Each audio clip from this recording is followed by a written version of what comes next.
Good evening, Free Enterprise fans, and welcome to our Community Club Showcase tonight with the Lunar Racing Club.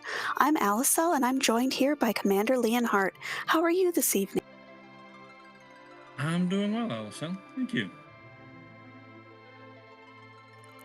And tonight, our featured runners are going to be Baconpie and It's a Starman. And we're here showing off the Lunarian Racing Club, one of the racing clubs that is part of Free Enterprise. Flags are a bit more challenging than your typical race. We're going to have to take care of the ribbon and the Masamune altar, the last two spots on the moon, get two other random objectives, all to get the crystal to go fight Zeromus.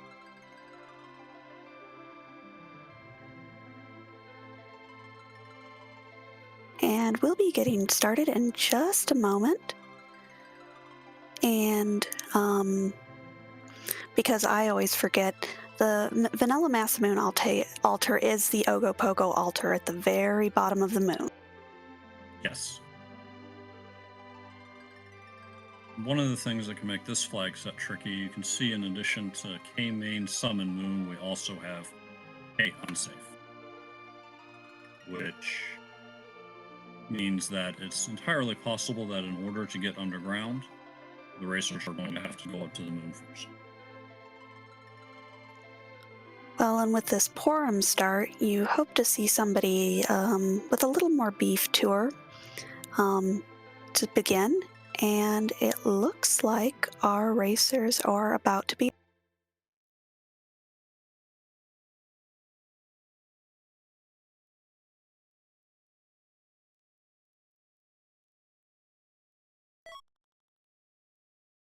I don't think Kidia counts as beef. It looks like it's going to be Team Murder Children tonight. Yes. On the other hand, being handed the package immediately gives our racers an option to go grab a character if they're willing to sit through the cutscene. Very true. It's possible they could see an Edge, a Fusoya, as both of those characters are gated behind that package. For now, what do we have to do as altars? We have to cure the fever with the Sand Ruby and defeat a king at the Town of Monsters. That's the Leviathan boss.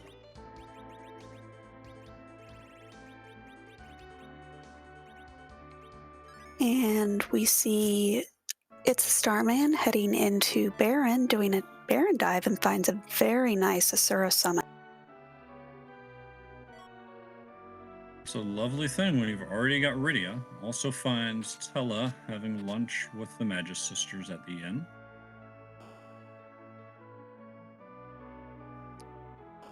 An early Tella on these flags can be nice, and it shows off if our racers are familiar with the D-Machine grind. Yes, it's the same Distinct 7 that if you watched the Football Gauntlet bracket you're familiar with. It leaves the racers not knowing in advance what characters they might find and having to plan for a variety of situations. Finding Tella, as you rightly pointed out, lets you know that you can D-Machine, also puts to rest anchoring issues. And it looks like It's Starman is heading to the Town of Mist, likely to go see who that Baron character is.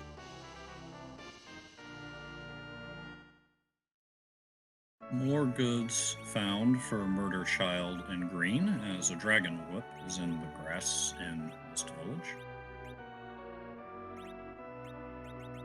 And a dancing dagger. Great, two dancing daggers. Great for early game damage. Can kind of help get through those early bosses. And the package was handed over by Kenazu. And it is a Dark Knight.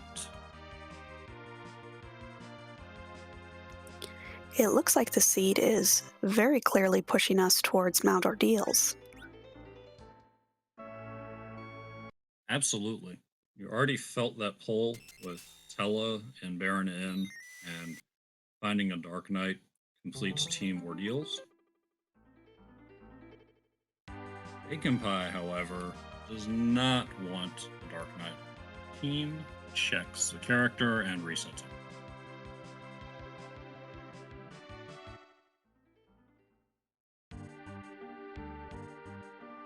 And it looks like Baconpie is going to give us our first dip into Damsian to see what the treasury holds.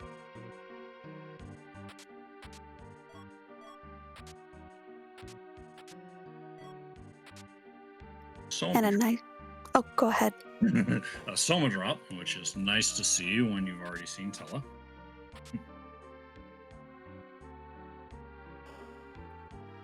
Yeah, very nice pickup. For those who are not too familiar with Free Enterprise and aren't too sure what these weird items that you've never seen before are, a Soma drop does increase a player's MP by 10, their maximum MP by 10. And the reason that's so valuable for Tella is that after the trip up ordeals, Tella learns Meteo, the ultimate black magic. But he only has 90 maximum MP, and Meteo costs 99 MP. That's a plot device to prevent him from casting it until the time is right. We do not care about such plot devices in our randomizer.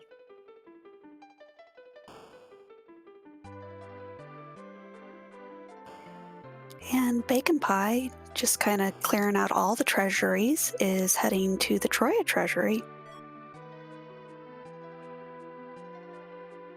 Well, if I'm not mistaken, Baconpie hasn't looted Mist, so if he hasn't found those dancing daggers and whatnot, he's probably looking for some help in dealing damage. And we see the not mean blue robe here in Kaipo. So that means if we see another blue robe hiding out, that is going to be the gauntlet.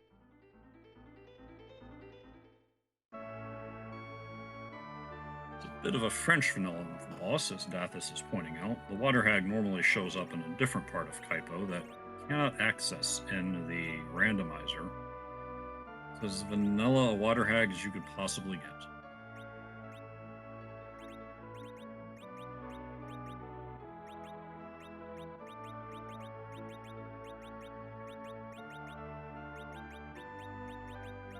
And Baconpie has picked up some nice goodies: a crystal sword, an assassin dagger, a a crystal shield, dragoon shield, and finds cure 2s and life potions here in Troy.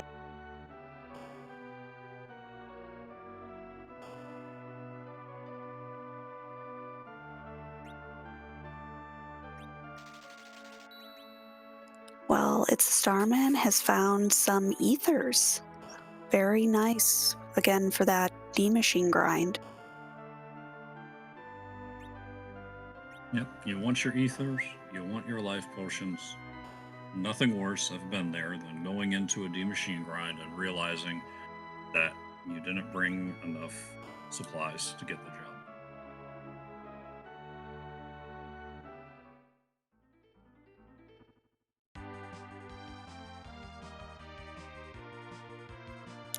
And Starman is kind of retracing the steps of Baconpie, while Bacon is going to give us our first view of the Watery Pass. And why would he be looting this area, Commander Leonhart? Well, Baconpie is noting that we are on T-Pro. T-Pro is a flag set for the treasure chests that increases the value of loot in certain areas. Areas that are not part of the normal routing, as is Watery Pass, or other areas that have trap chests. And since there's no real reason to go to Watery Pass, T-Pro gives it a bump in the Yeah, you can find some really nice stuff down there. Although just a casual silent staff pickup there. Definitely one of the better staffs for Porum.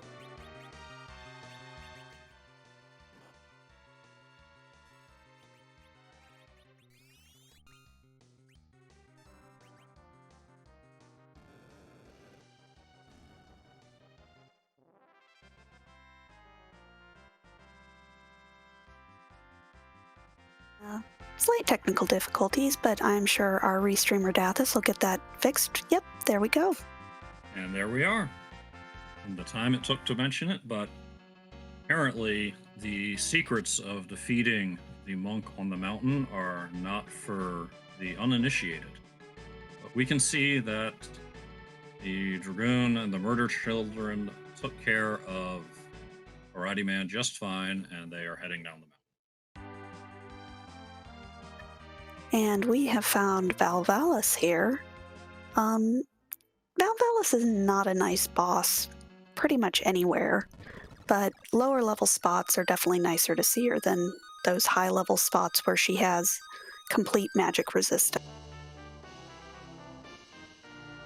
Yes, this could have been a much ruder boss elsewhere, but here in Antlion, I don't think they're going to miss the fact that they don't have a Dragoon yet, and I expect them to get through the fight. Much more interesting, Baconpie has checked the left side of Hobbs, and the free summon is Sylph. Just another tool that would make that D-Machine grind very nice. Yeah, Sylph is absolutely wonderful for a D-Machine grind. Set up your party order so that it's the kill after weakening the dragon and heal your party from all that nasty fire damage. But also, we're going to find out how well it cuts through a Valvalis whirlwind when Baconpie makes it to Sandwood.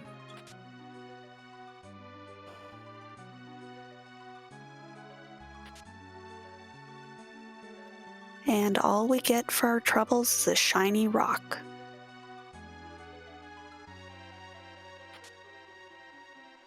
Bit of a womp womp there, although we have seen Dark Knight hanging out in package, so we know Cecil's in the seed, and that is at least halfway to an X-Count.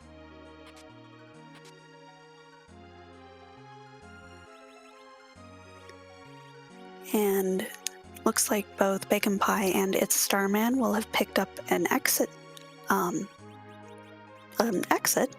which is very nice for getting out of the cave quickly. Yeah, and I wouldn't expect too much concern about how quickly do I use this, because they already have Porum, and she learns exit in due time. So, nice, quick, out of an early place, like the Antlion Cave, before she gets around to learning.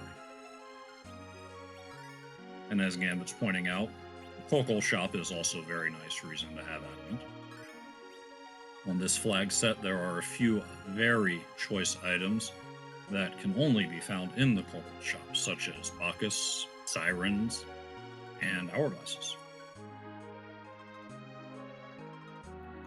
Yes, hourglasses can definitely trivialize many encounters.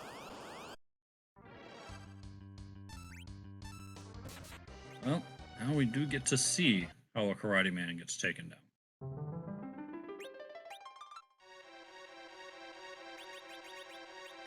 Baconpie wanting nothing to do with that Valvalis fight? Or maybe just rearranging a little bit before going in. Yeah, he may not have healed up and may not have the MP to cast that Sylph with his Rydia.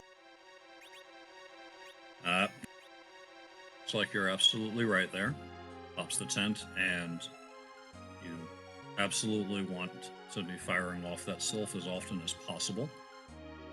Hard to argue with a spell that gives you back the MP as long as it hits, deals damage, and heals the...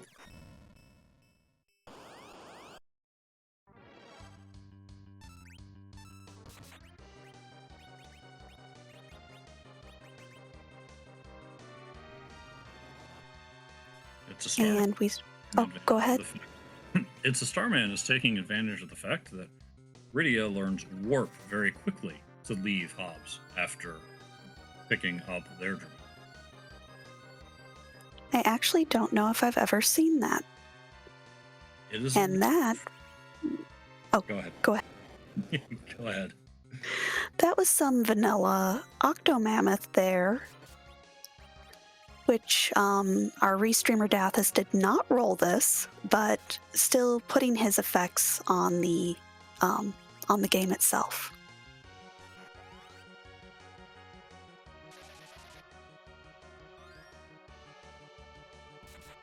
Dathis wants to blame Inven, since Inven rolled the seed, but we know what the deal is. Silkweb noted in the Fabul item shop. Silkwebs are definitely one of those items that you want to pick up early, as there are those bosses that really can't be beat without them. Yes, at a minimum, you want one for the big Z fight at the end. There are a few other bosses where it's necessary or just better to slow them down. Silkweb gives you your double dose of slow and takes care of it quite efficiently. And Starman has found yet another freebie in an easy spot, finding the King and Queen Eblin. Yeah, this is starting to make me think that we're going to have some spicy ending with all of these free bosses in early spots. You'd love to see something like King Queen Eblin in one of our 2 required spots, Masamune or Ribbon. Instead, right here in free spot.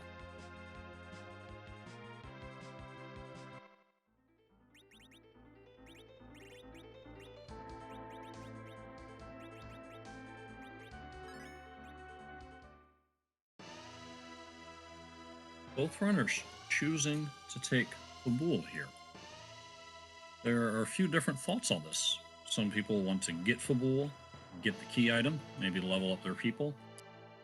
Other people like to hold off on Fabul in the hopes that they can at least get underground and set up a Sheila, and if they're really lucky, find a Pan first and take Fabul in one fell swoop. But we find a hook in Fabul, and so that lends credence to getting Fabul taken care of. Said Fabul. Yeah, that's a little spicy. We'll see if our runners continue to check other locations, or if they're just going to dive that hook right away.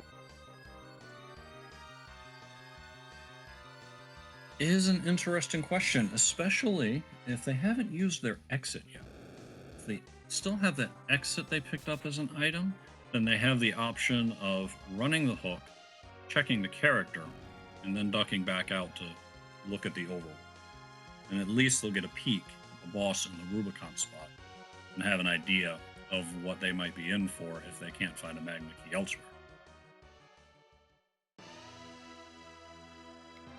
And Starman has picked up a very nice cursed ring on his trip up to Mount Ordeals, which will be greatly put to use later on with agility manipulation. Anchors away. Cursed ring, no better way to slow down your anchor.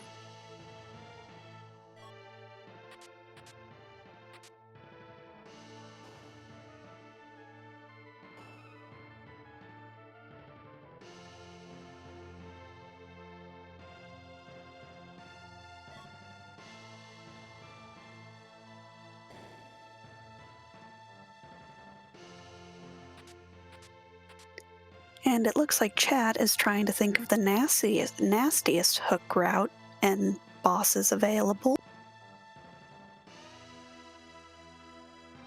Well, I hate to disappoint you, Haka, but we saw Kainazo at Bagon. Yes, Dathis. So that option is off the table. But Kainazo at Hook Route is definitely on the list of rudes.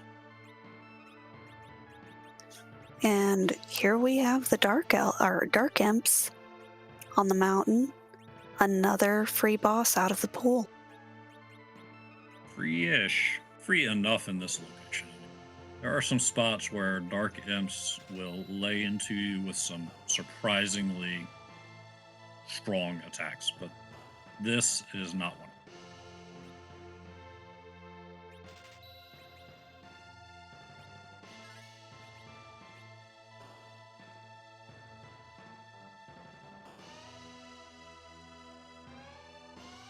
And we see that Baconpie has gotten the bad news that the hook is on the table.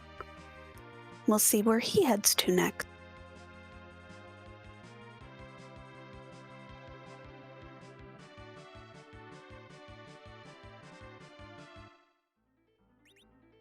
It's a Starman not even saving after those dark imps, charges straight across and finds a French vanilla Mylon and friends on the other side of the bridge.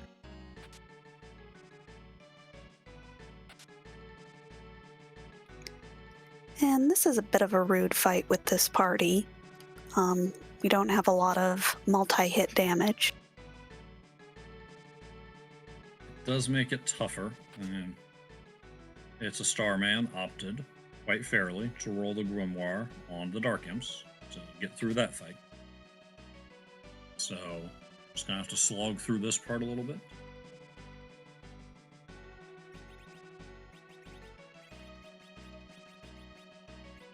Sometimes the bosses are hard to get through and throw up a stop, and sometimes you can get through them and you just don't like the time you have to spend. I'm looking at you, CPU.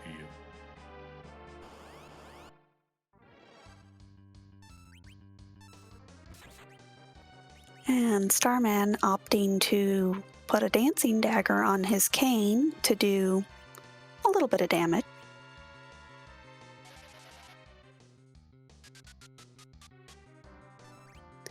But definitely wants to take out these ghasts before he takes down Mylon. Completely agree. The ghasts get very, very angry if you kill their so-called father and start unloading some vicious attacks. And Baconpie giving us some frogs. Ribbit, ribbit. One of the nice things about the bosses that are not bosses, such as Dark Imps, is they don't have a lot of the contractual boss immunities, and they're vulnerable to things like Toad. That turns them from a nasty punching threat to a cute and adorable thing that you still have to squish. And Porum putting out some damage on those frogs with her bonk stick. They're so very tiny and they're so very weak to physical attacks once you get them to stay. The Starman will be the first into the tomb, and finding out that the key item is a lovely sorcerer robe. Not progression, but good gear nonetheless. And the real reward for coming up here turns his Dark Knight Cecil into a paladin. And bonus round. Ooh. A lot of value at ordeals. Potentially. Nothing else, you can quit worrying about where Demist is hiding, and that's one check off of your mental list of possibilities.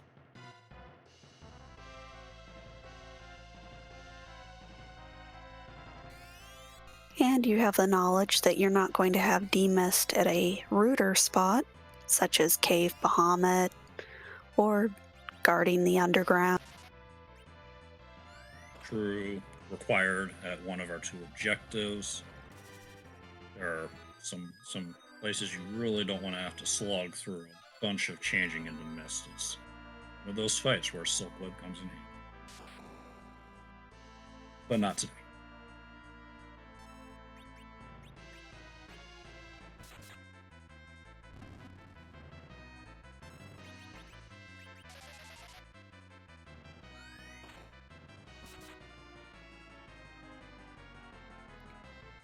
And Baconpie has decided to berserk his Porum, making her into a total murder child.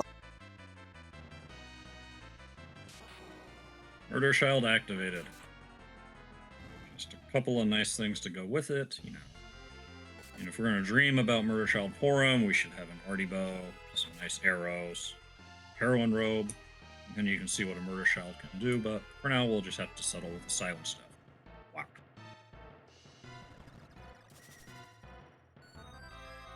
It's a Starman checking with Rydia's mom and finding a magma key. But is not a hook seed after all. Boo!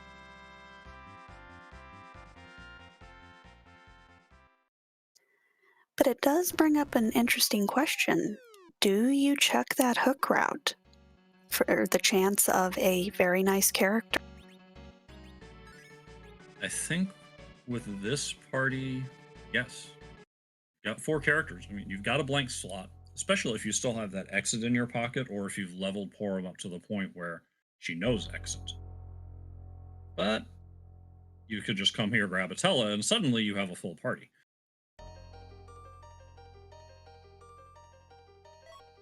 Now, Baconpie didn't pick up that Dark Knight Cecil, so we'll see if he goes ahead and checks that character or just heads down to the underground. Well, he'll at least be somewhat rewarded if he comes back and grabs the item and then finishes the package in one fell swoop.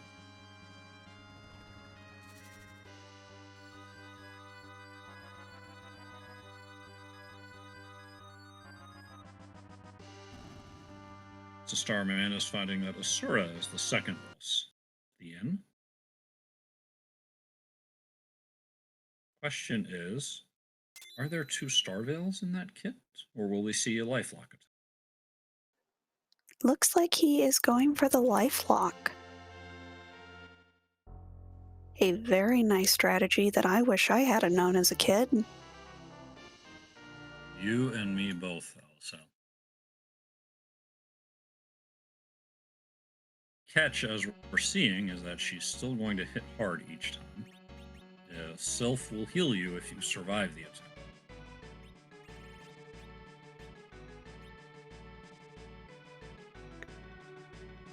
But that bored AI going straight for the healers. You know what you have to do. And with that, it's a Starman is going to reset out. Completely fair. Even that one Sylph still was less than halfway done to being with that fight. And he may be looking for Star Veils, which are required to be available. And there they are. Right in Agart. First look, grabs 5, turning right back around. And this is why we always say probably when predicting runners. There's always something. I'm going to go ahead and drop the magma key in so that he doesn't have to walk back into town. Good play. And Baconpie is going to get the news that this Tella is going to be guarded by an Ashura. But It's a Starman will be our first runner underground. Now, if you were running the seed, where would you go first? Underground, my first stop is almost always Famarch. Get the free key item. On this flag set, save outside. Go ahead and loot the summon cave and deal with the fact that there's a trap chest. Either reset or stop after a reasonable amount. Peek the bosses. What about you? I would probably do the same. I always like to check my freebies.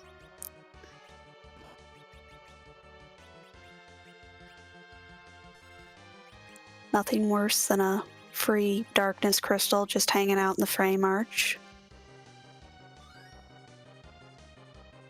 Amra is a valid spot to go to, depending on where you are in terms of gear and your items. You can check the gated shops, see if there's anything you'd like to pick up, and if you are a fan of the people, you can check on the job. And Baconpie did have 2 Star Veils, so he is kind of getting through this fight quite a bit easier.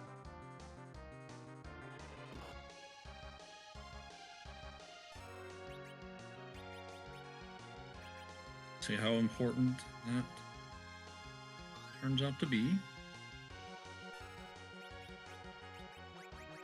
Unfortunately, any hits our party takes are going to be death. Oh, and an Odin roll on a Grimoire is absolutely not what Baconpie was hoping.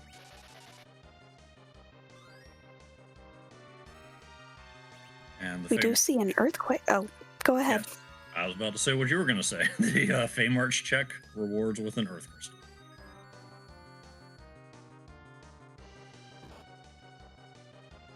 We'll see if we get a peek of the treasury, which is much nicer on T Pro, and if they go and see who those two characters are.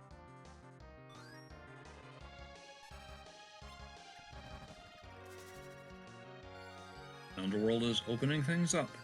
As it does, we still have not found a Darkness Crystal.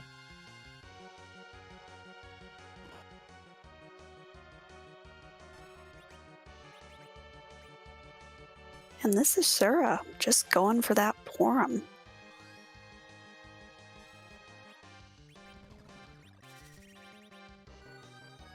And I missed it. Did you see who our bosses there in the Fey March were? I missed it as well, Allisele. Did anyone in chat catch it? Sparkle on Asura? And either Ruby or Elements on Leviathan, and that Ruby/Elements is required. And I'm sure our runners are hoping for an Elements there, because Ruby there is very rude. Very rude, but as viewers, we want some better. Baconpie gets through the Asura fight and gets a spoon for their trouble.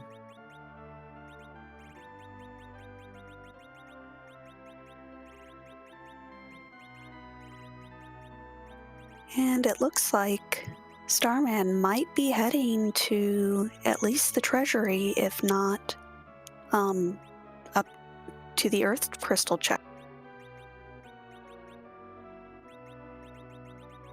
And yes, Dathus, you're absolutely right. The real reward is having time.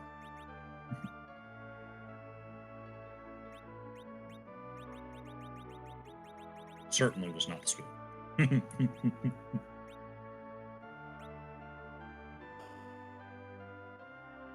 This is not a flag set where Edward is allowed to equip the spoon.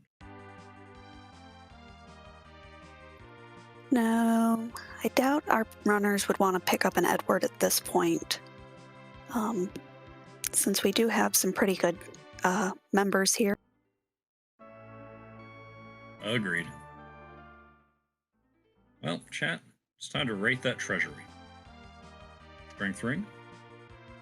It's already a 10 out of 10. We've found the meme spear. Game's over.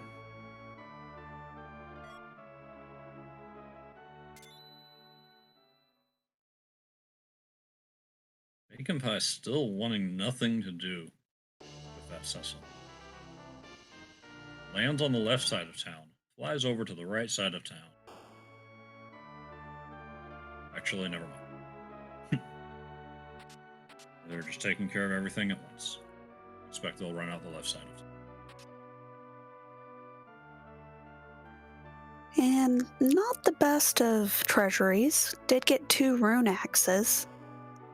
One for Cecil and one for Kane, but not anything I'd write home about. I got to agree with you there. Seen better treasuries quite often.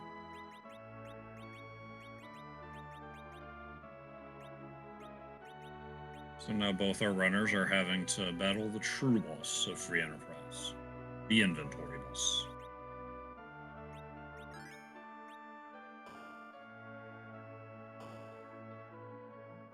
And then noticing RD and Samurai Bow. And no, that's not bad at all. Murder Childs do like to have bows.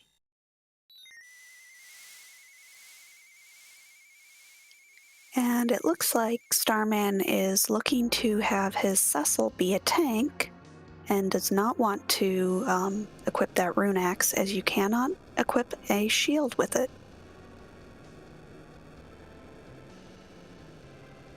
It's a good point.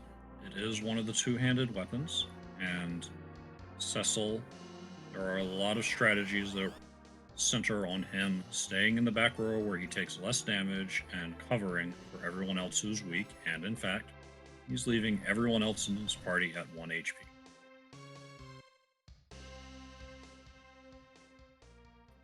And Baconpie has decided to pick up that Dark Knight Cecil, which is now a Paladin Cecil.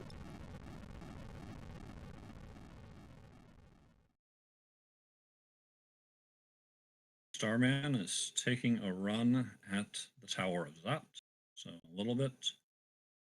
We'll see who the bosses and characters and key items are, unless there's something really, really rude.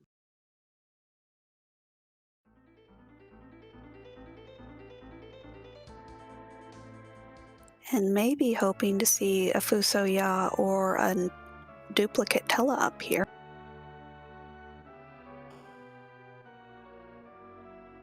Well, we've seen 5 of the 7 characters. Still leaves 2 that could be anyone. So, get some more information here in a little.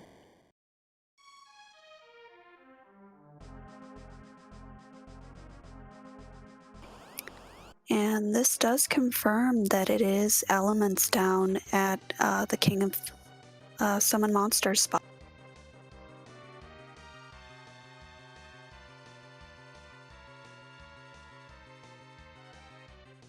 So Starman is handling this nicely. Rubicant, if you use a fight command, perhaps with that Cecil in the back, will counter with a fire 2, which would not be good for this party at 1 hit points. Does not swing in with Cecil, uses a jump with the Dragoon, which does not trigger the counter, and heals everyone up with Sylph, making sure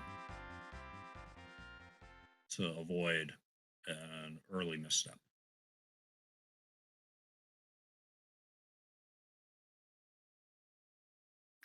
Does have quite a bit of health to get through at this spot.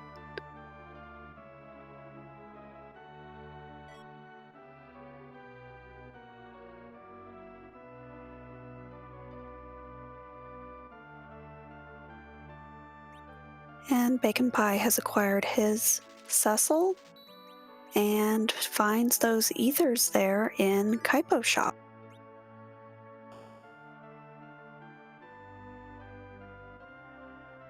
Sides on 4, it looks like, and carries on.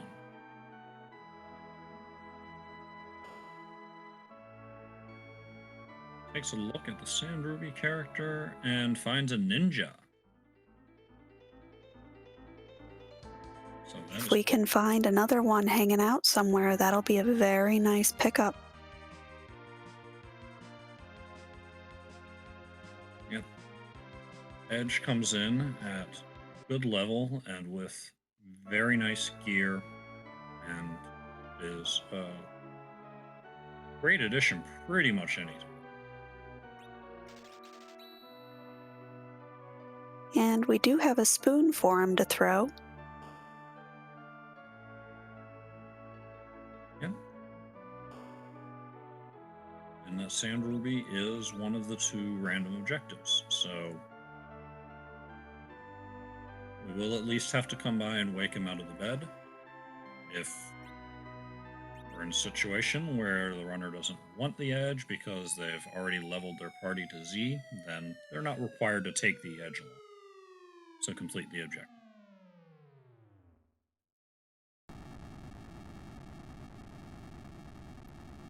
And Starman has gotten through Rubicant. I am expecting we will see a quick save. I certainly would not want to go through that fight again.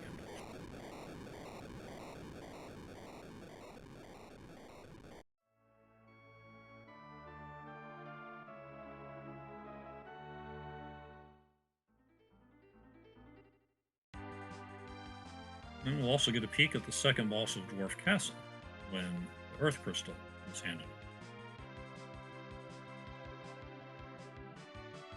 And it's some sort of sparkle, but more importantly, there is an edge in the tower as well.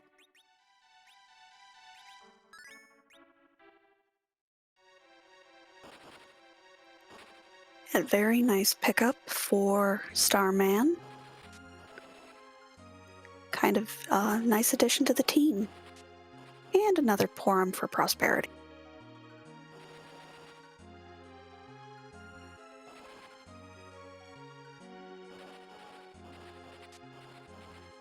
Well, we have saved other Porum from a terrible, terrible fate.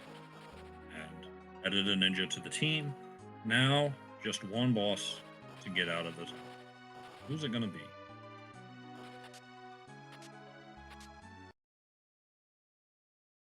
It's a mage type. That ninja is going to go to town with those twin mute knives. The rune axes and oof.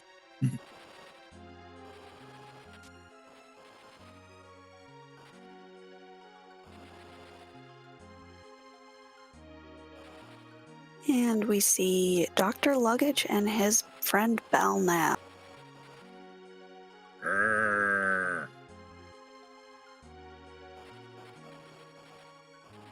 A mage type.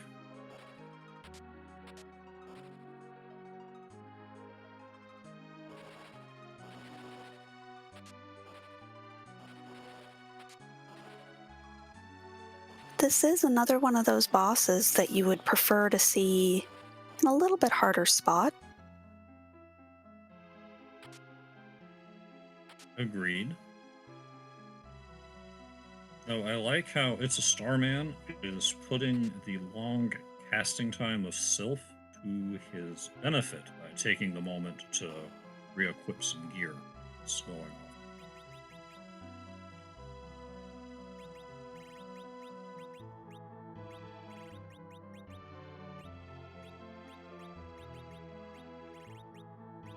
And the best part about Dr. Luggage being in this spot is we will not have to deal with the horrible sound effect from poison as we get a full heal after this.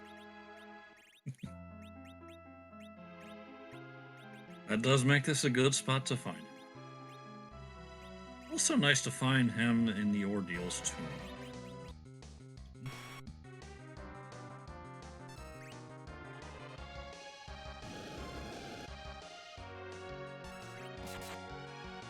Laser coming in, but for practically no damage because it's based on Dr. Luga's hit points in this form, and he was just about done. He can be quite scary in some of those high HP spots, such as the first spot in the Giant or the Ribbon Altar. Definitely.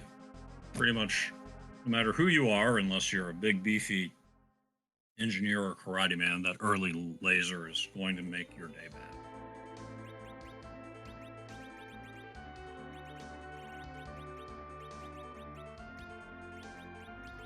And I believe we got a pan from that.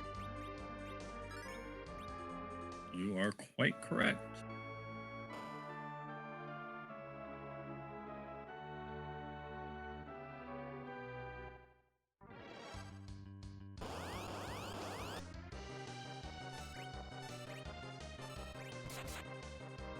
And that conveniently leaves It's a Starman dropped off right in Baron Inn to pick up.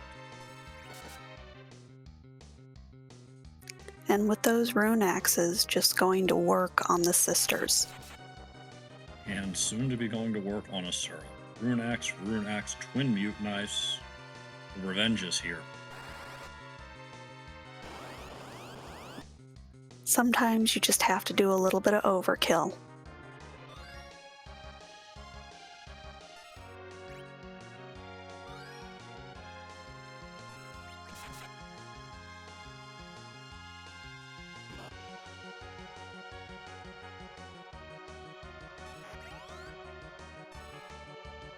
Now at this point, I'm curious who Starman will take, or who will he replace to take that tele? It is an interesting call. You have Rydia already with Sylph. You have Paladin, Goon, Ninja, and you have your one white mage.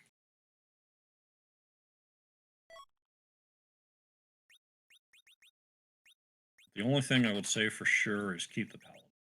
Followed closely by keep the Ninja. And opting Drops the cane. Goon aside.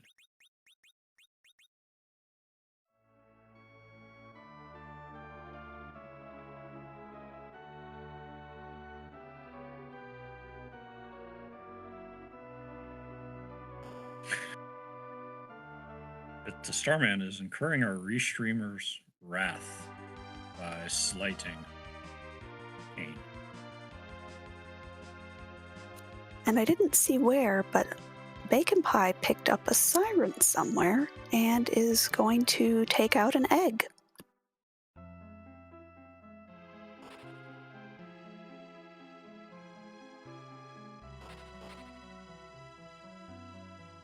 Right now it is team 2 don't overhear good.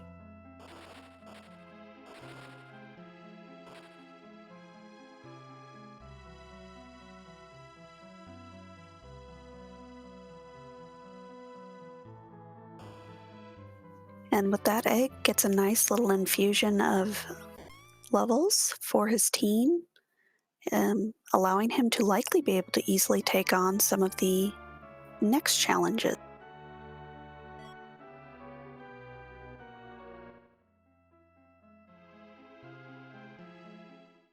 Well, the pan check pays off big with the Masamune for the Ninja.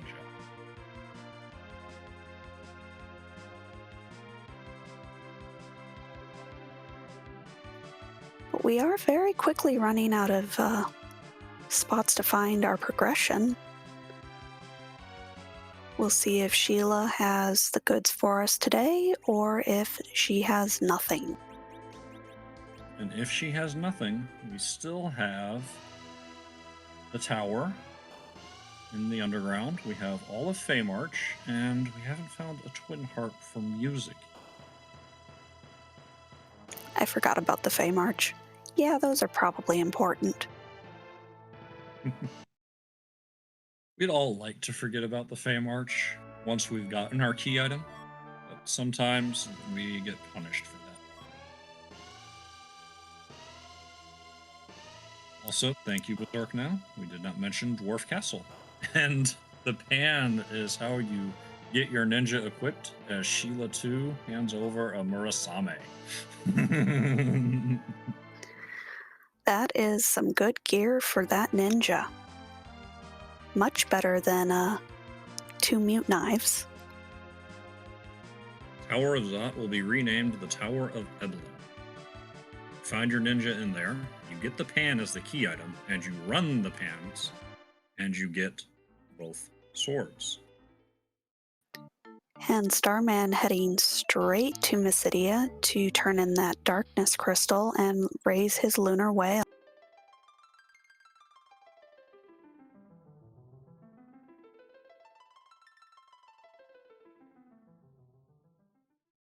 Sheila with all of the goods tonight.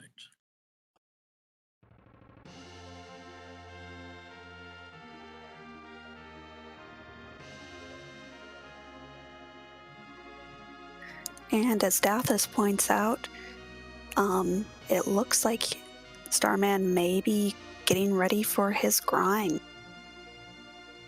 Quite possibly, he has what he needs. Might, since we've only seen 6 characters, take a peek at who's on the throne in case it's the 7th, and it's someone that they'd rather have along. I would, meaning no disrespect to Porum fans, but I would happily take a Rosa at this point. But nope. Wait. Oh. He's teasing us.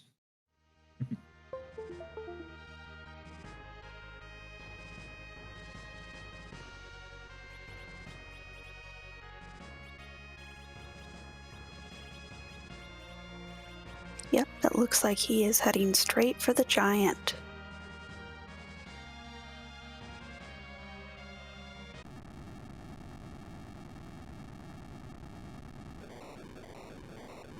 He's happy with his party, and I can't blame him for that. It is a perfectly fine party to take you through the game once you've gotten the levels on them, and that is what he's going to do now.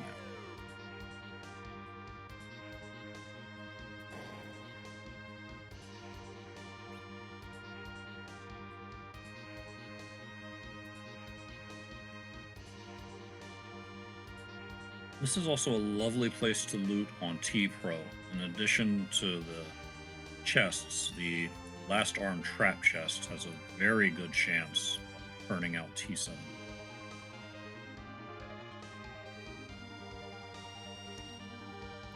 Looks like Starman is not going to do any looting yet, but may pick up some of these chests on the way out.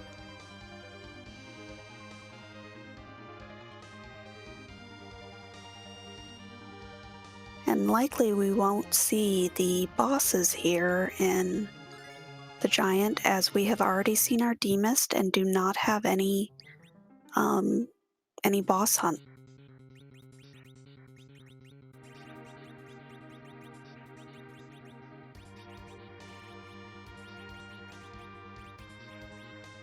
It's a Starman setting up for the grind, doing their best to make sure that Tella's weeks do not miss. Got Tella in the middle slot for the boost and handing over the good mage gear to bump up that wisdom.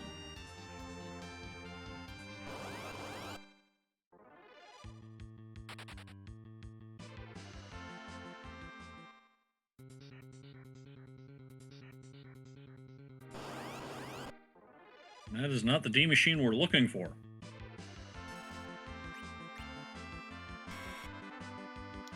And it looks like he has found his grind fight, as he has not reset out or escaped from.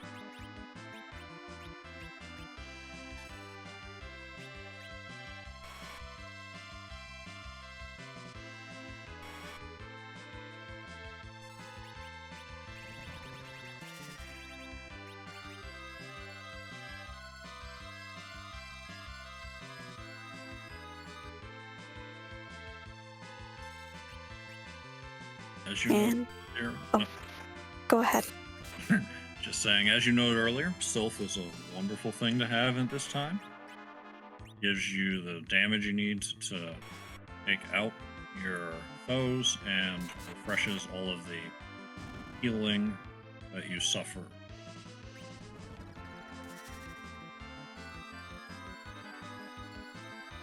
And we get more leg on Baconpie's side.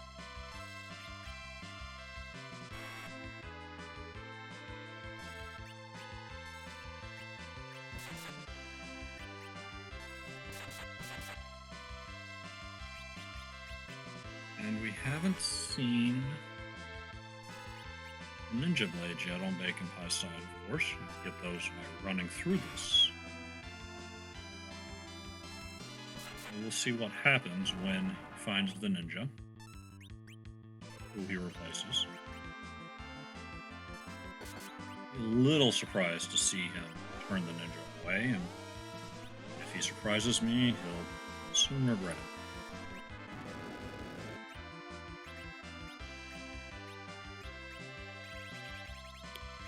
And it looks like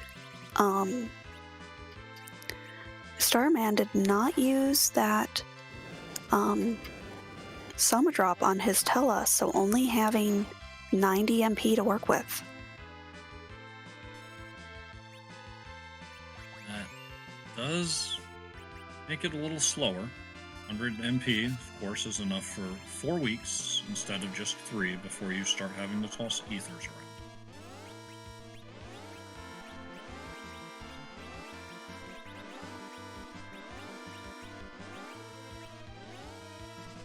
Also, by my count on the tracker, I see, is that 8 key items? So not 10 yet for double XP?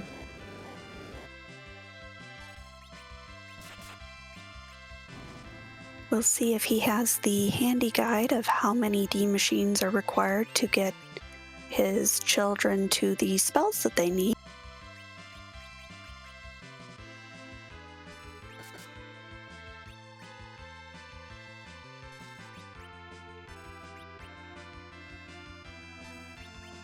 And Porum letting us down, not being able to hit that searcher.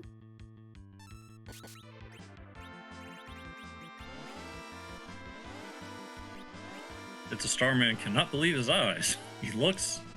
Yes, she's using a silent staff. Yes, she missed.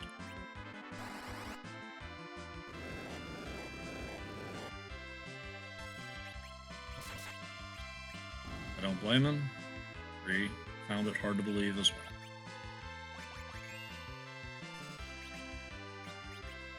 Baconpie deliberating over this moment, and after careful deliberation, considers Rydia. It's not an easy call. Does decide to get rid of that Rydia, though. You hate to lose the self, but you're eventually going to reach the point where it's not going to be your answer, and going ahead and committing to this move now is perfectly fine.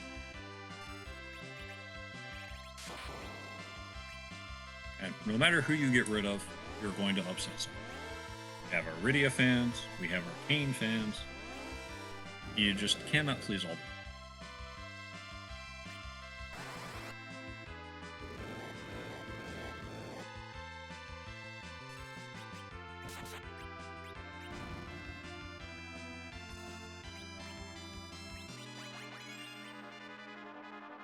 But it looks like Starman has gotten into a very nice rhythm of getting 2 D machines for every one that he summoned.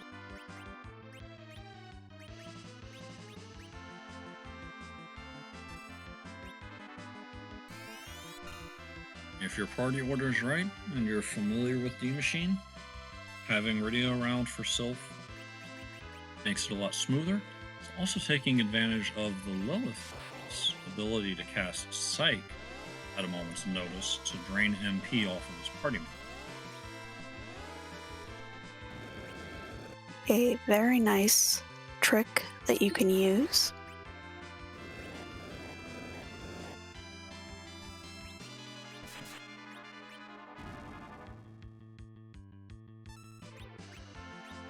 Hate to have to cast Psych in that instance because of how long the spell takes to fire. But items use their spells a lot.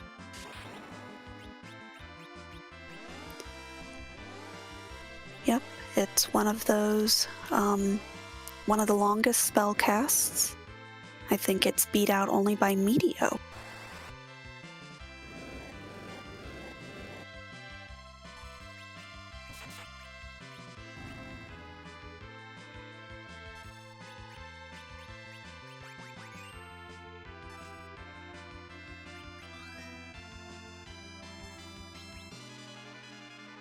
Thinking ahead while we've got Baconpie following into Starman's footsteps and hits Starman working a D Machine grind. We have our Darkness Crystal, so the moon is open for the 2 altars. Know that now, having gone through the tower, that it's elements at Feymarch, and there's still a Sand Ruby on. What is the next step after this? Go to the moon, take the altars and the high bosses there and the massive amount of key items. You run down to the Feymarch and get the defeat of the King of Town of Monsters out of the way before committing to the moon. Once I've gotten all these levels, I would personally head up to the moon and just steamroll through everything.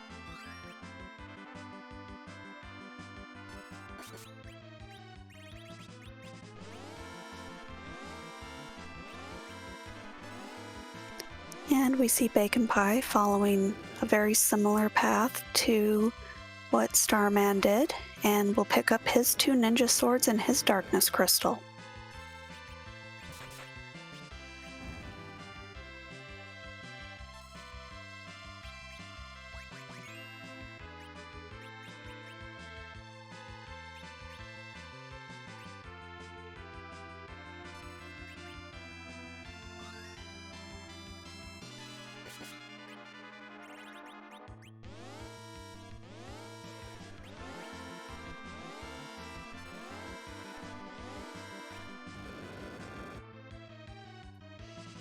And we see the Masamune for his edge. Very likely very excited. I would say you're right. He equips it right away. Hello doing the honors over on Baconpie's screen, telling the monk to get out of bed. He, of course, does not listen.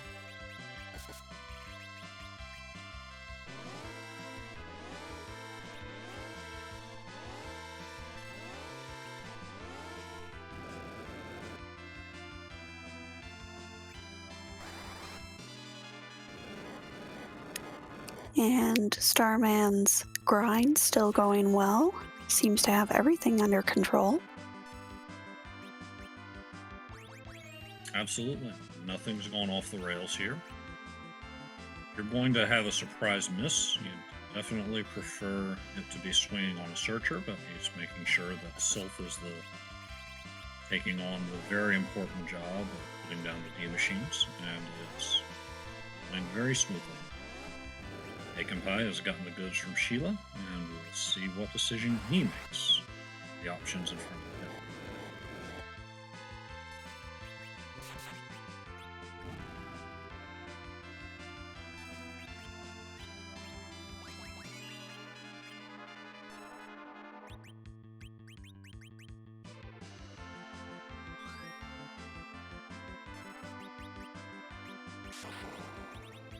And it looks like Baconpie is somewhat clearing out his inventory. Sells one of his Thunderclaws.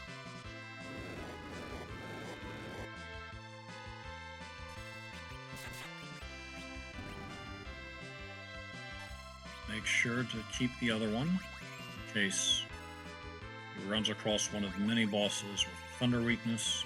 Slap that claw on edge and tear through it. Odin in particular.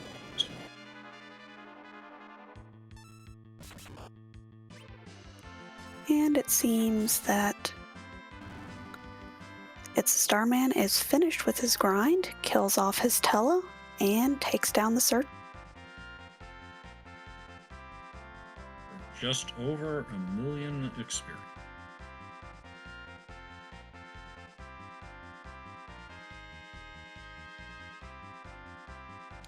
And picks up enough experience to get Nuke on his Rydia.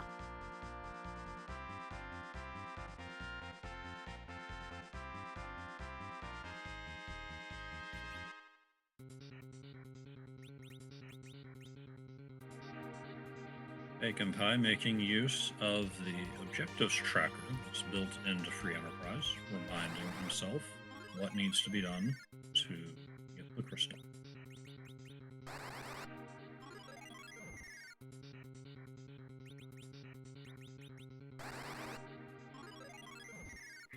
And just a nice level 53 on his Cecil and level 54 on his Edge.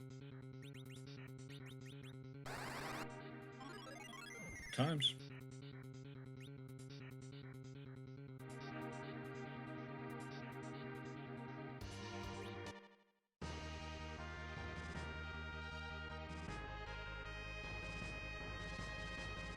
Mr. Bus Driver asking in chat, why not do the King of Monster Town before the moon?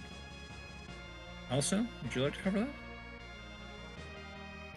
It's really kind of a personal preference. I believe our runners want to get their grind online, and then it may be that he is going to go do that Feymarch spot first, but wanted to make sure that he had the necessary levels to easily take out that element spot.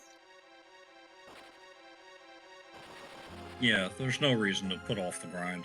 As Dathis pointed out in chat, even with 8 key items, you have no idea how long it's going to take to find those last 2. You get your grind done, you get everyone to the levels where you can walk up to just about any boss and not worry about struggling through the fight, and you decide how you're going to pick apart the scene. And Baconpie has gone up to the moon, only finding whistles for sale at the Naming Way shop. And looks like he is going to check who the character is on the lunar dais.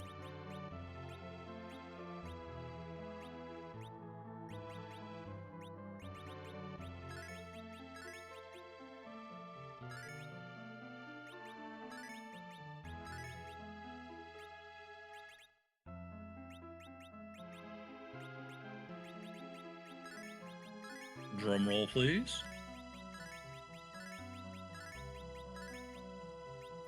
That's a bard that nobody wants. Look, a bard. Bard gone. Just like that.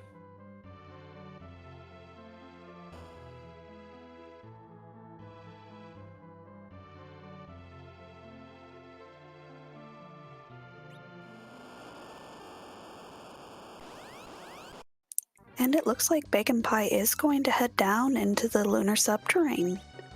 May want to look and see if there's any free bosses he can get some good experience from, or may just want the knowledge.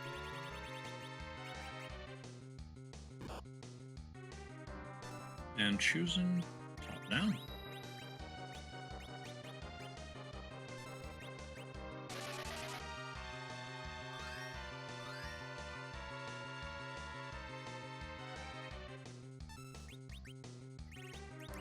And would you like to explain what its Starman is doing here at this Elements?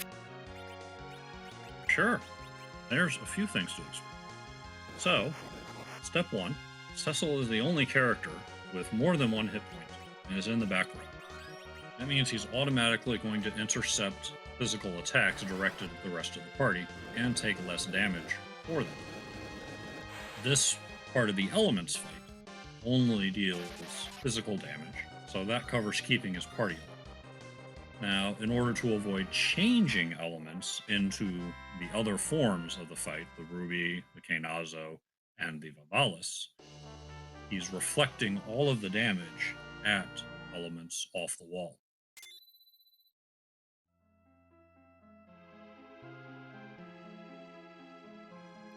And only getting an Artemis bow for his troubles. But at just over an hour in, he is the first of our featured runners to clear an objective.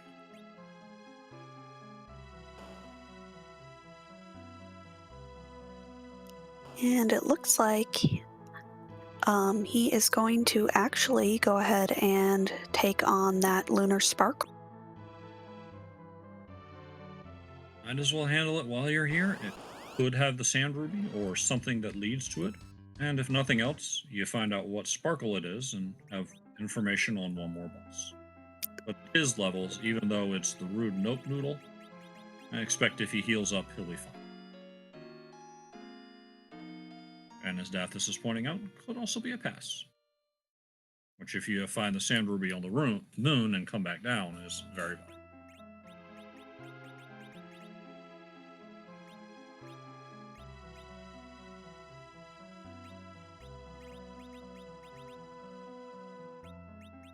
And after a very quick cabining up, a little bit of manipulation on party order, is going to take on that Ogopoke.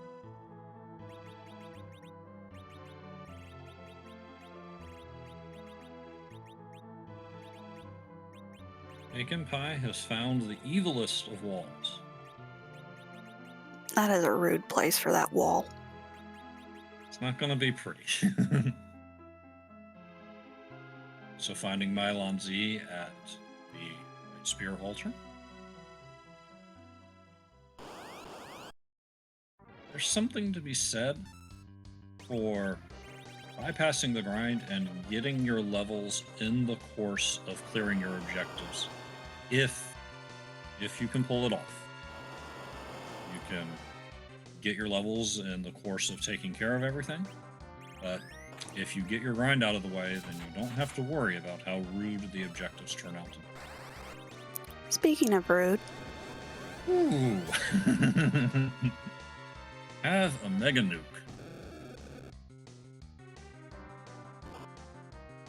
So while the early game was pretty tame, this is a little bit more rude.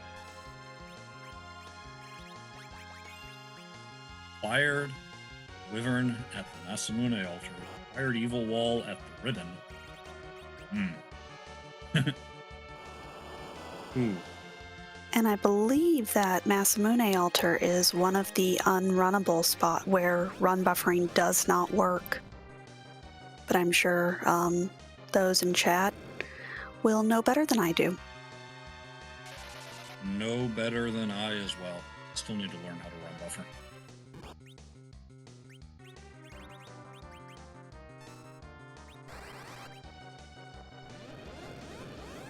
Ogopogo showing he's not to be trifled with, going after this party that's been through a D machine grind and giving him what for.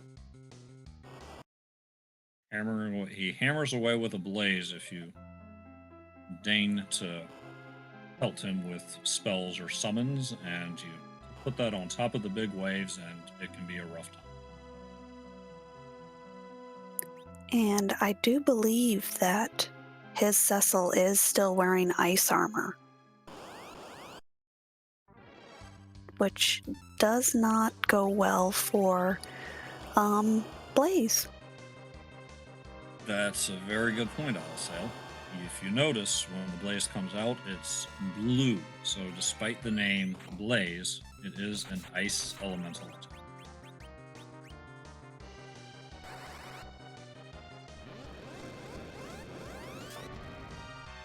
Even without any kind of weakness, it's going to tag everyone in your party for a quarter of their hit points.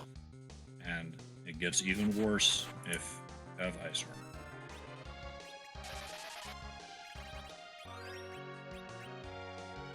And that's a good eye, Allisele, as that ice just took him for half.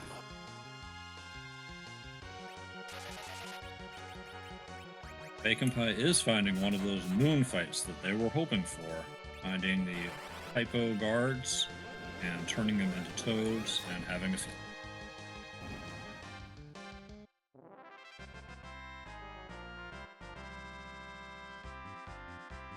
And does take down those guards, and his key item is the Baron Key.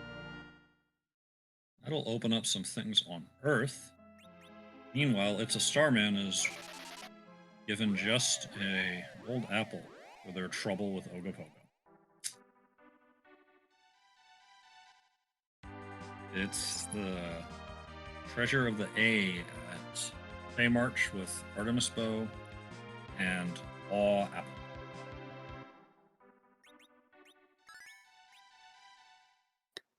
And it looks like It's Starman wants to finish off Earth before heading up to the moon. This is how some runners approach it. If you go to the moon, it's a big commitment. Last thing you want to do is go back and forth between the moon and Earth over and over and over and watch that cutscene forever. So some runners like to do as much as they can on Earth to minimize the chance of having to come back down. If Starman can find the Sand Ruby on Earth and wake up Edge, then he can go up to the moon, tag the altars, and walk down those ruins.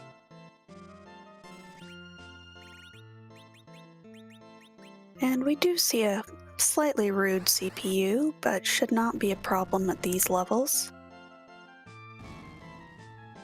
Not at all.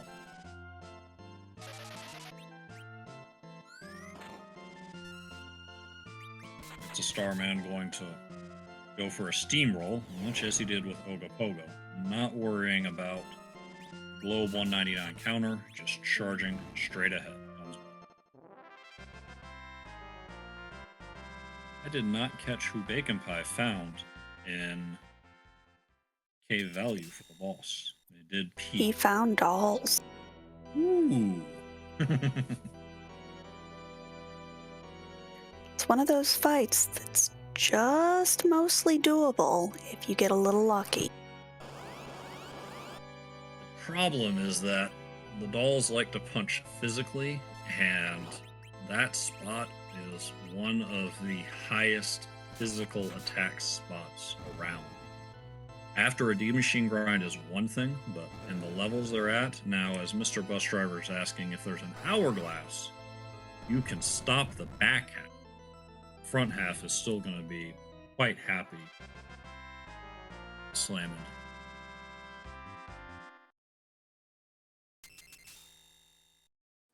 And Flurry giving the idea of some swag rocks that would likely take them out. Well, also, it would seem I've overestimated their ability to punch people in the face.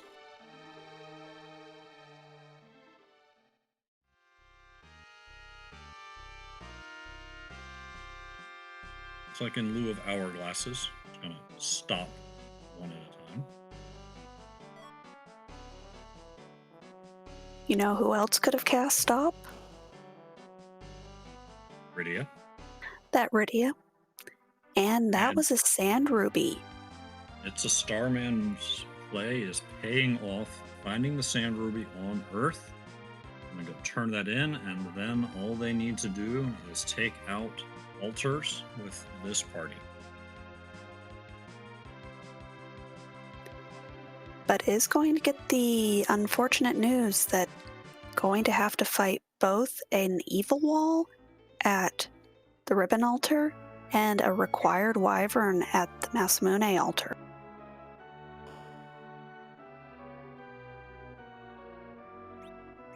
Certainly not the news he will want, and we'll see how he chooses to tackle those fights when the time comes.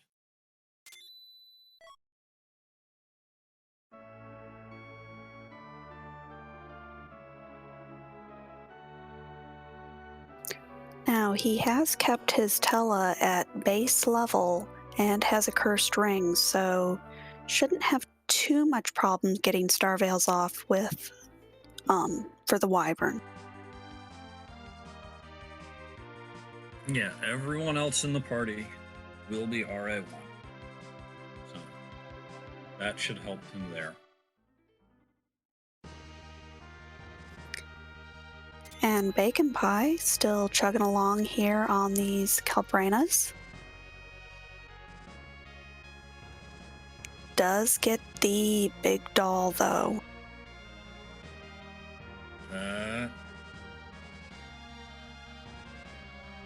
It's tricky unless you go overwhelming, as was suggested with Swag Rocks. If you have only one type of doll and they take their next action, they turn into the big doll. And sadly, if you take too long with the big doll, it will turn back into all 6 little dolls. Now that big doll will hit like a truck in that spot. And Baconpie resetting out.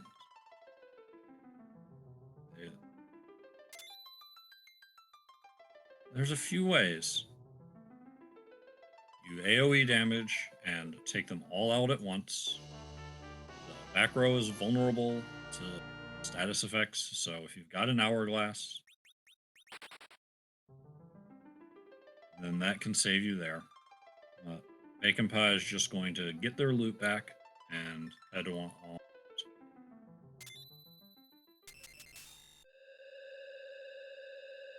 Flurry also pointing out that you can peep the blue wall and find out where the hit points are, and then you can know if your swag rocks will get the job done.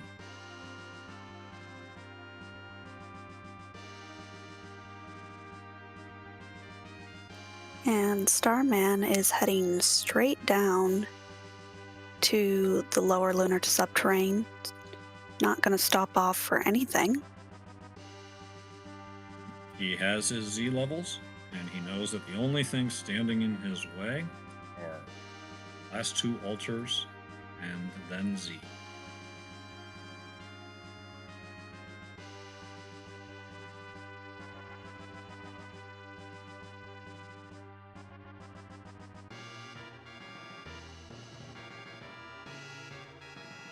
and it looks like Baconpie is going to do a half tower dive. We know that this isn't the play, but he may have Oh, things in mind. He has a ninja. And he has a Porum. And yes, he's going to steal Siren. Not utilizing the cry aspect, which is not something that everyone knows. Cry from Porum, as it turns out, has exactly one use, and it helps Edge steal.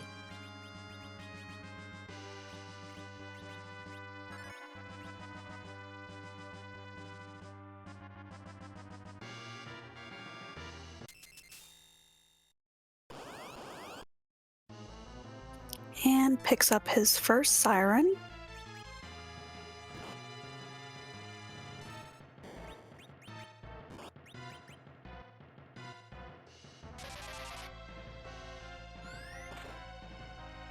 And we're seeing a different grind option from Baconpie. And worth pointing out that a lot of times we take D-Machine for granted as the default grind option, and it can certainly be very efficient, but it also does take a certain amount of getting used to. And sometimes a runner feels more comfortable going with a different option, such as Siren Stealing.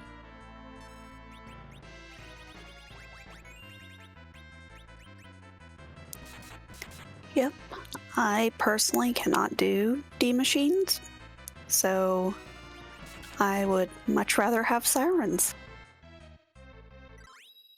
It's a dance that doesn't take too much to go off the rails. You miss the attack after the week, or even worse, you miss the week, and you bump the D-Machine and take a counter, and suddenly that carefully calculated flow of actions starts to fly away.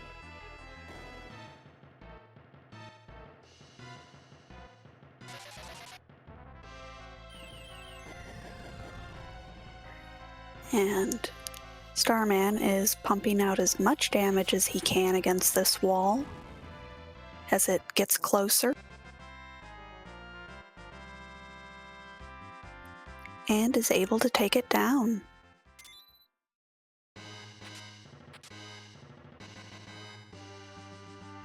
That is his third objective, and we'll see what's in the chests. Rat tail and a strength ring.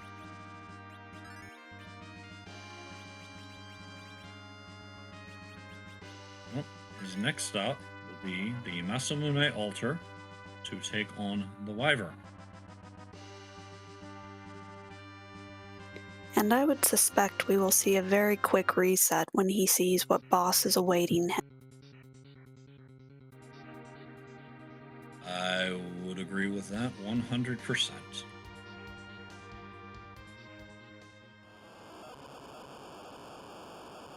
Look for the star veils, lower the battle speed.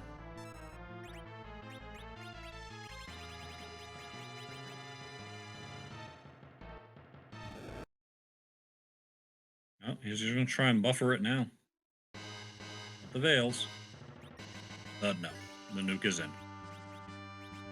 Alec Pendrag, Sand Rubies, and Dwarf Castle. Dwarven fashion is apparently to wear magical rocks that cure desert fever. It is shiny. Very shiny.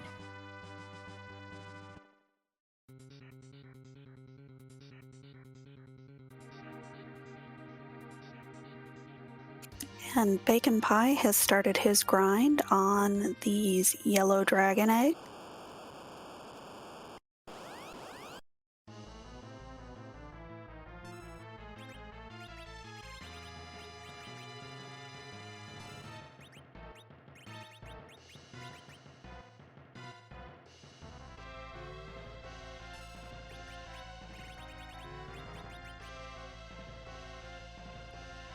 And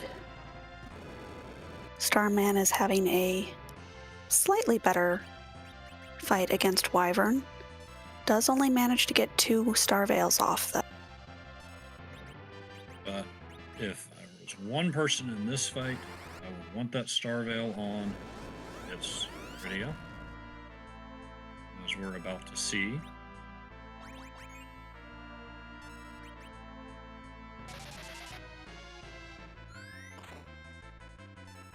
Meanwhile, Baconpie is taking no prisoners with this egg. After hatching the first egg unintentionally, he drops swag rocks on the second.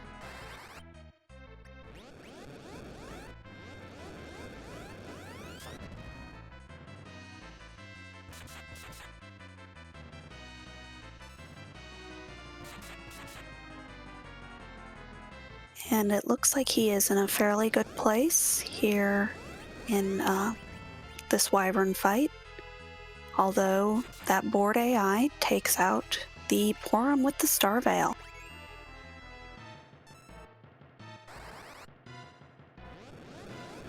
It's just a racing game now.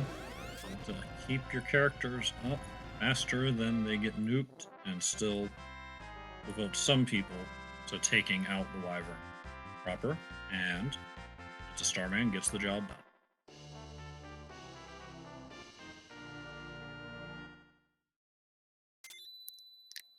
And just an Elven Bow here at one of the hardest spots in the game.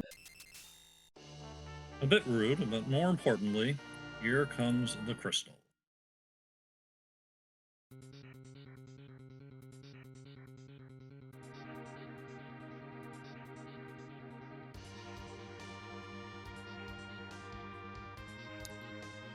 And we do have a first place finisher with Zilch with a time of 1 hour, 25 minutes, and 48 seconds.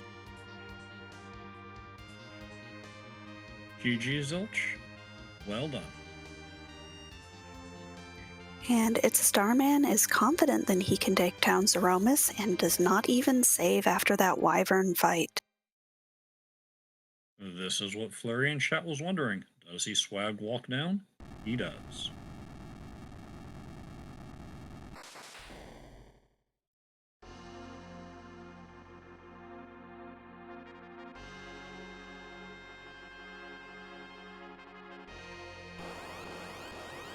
So Zilch already knows, but the rest of us get to find out that important question.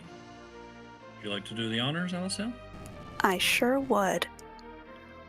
Since we can't really randomize Zeromus, and he's a little too hard to put in other boss spots, we do want to give him a little bit of flair, and our question tonight is, whose butt are we gonna kick?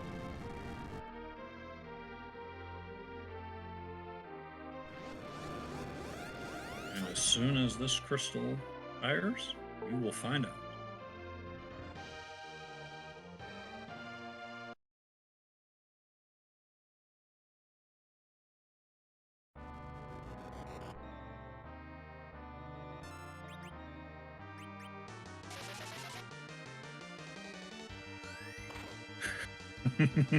Coolness! Deadpool hacking the game from his laptop. As we were waiting for that, Dark Kobold came in with a second place finish, time of 1 hour, 27 minutes, and 23 seconds. GG Dark Kobold.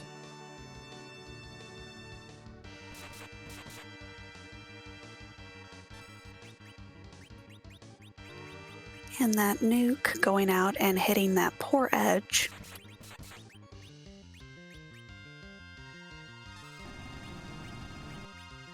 Cecil says, I'm the tank, put the wall on me. Paula's going to try and get a Cure 4 in to fully heal before the Big Bang comes over, and he does.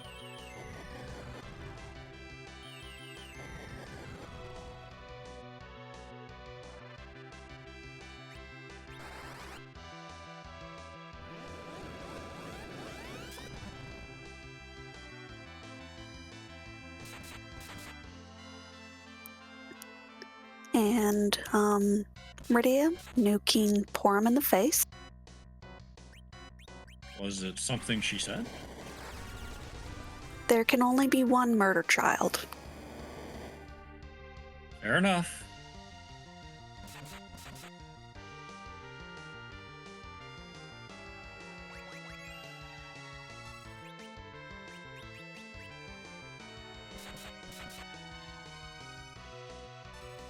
But as someone who has forgotten who they've put their star veil on, I can relate to Starman here. It happens to all of us. There are certain rites of passage. Coming up to Z without a crystal is another one.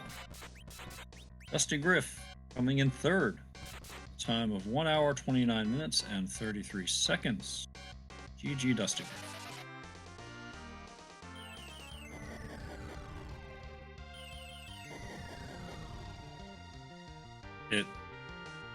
It wounds me watching Cecil try and go to work.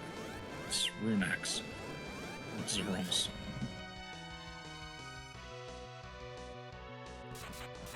And Starman may be looking to do a refill skip here, as he is not healing his Porum.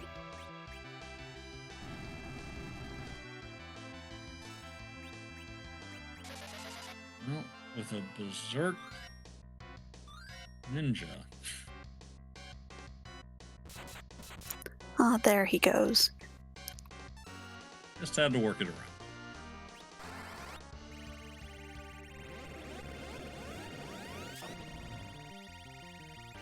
If you want to skip that refill on Zeromus and go straight down, then you either have to hope your Berserk character gets knocked down, or toss him a Unicorn, or maybe just deal enough damage at the right time. That's dicey. And Porum getting nuked in the face once again. I did not see if that was from Zeromus or if that was from Riddy. I suspect it was from Zeromus, and we're seeing here a nerf to Big Bang successfully. So it was certainly the counter nuke that was the prelude to a nerf to Big Bang. Probably would have preferred that to bounce off the wall, but board face AI is often not that cooperative.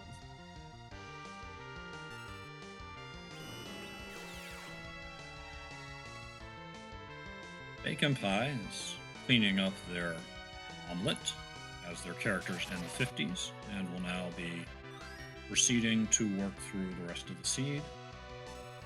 He's also deciding while he's in town to clean up his King of Monsters objective. We'll see if he goes ahead and does Dwarf Castle while he's down here.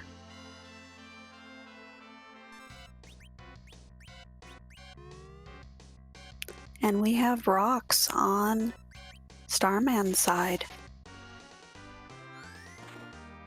1 dodge out of 4. Dodges, not a concern though. Plenty of hit points. Just a matter of finishing the job.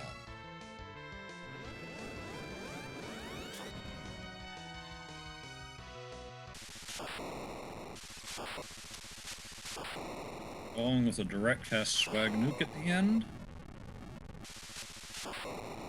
And that is GG. It's a Starman, the first of our featured runners to finish, and 4th overall with a time of 1 hour, 32 minutes, and 32 seconds. GG.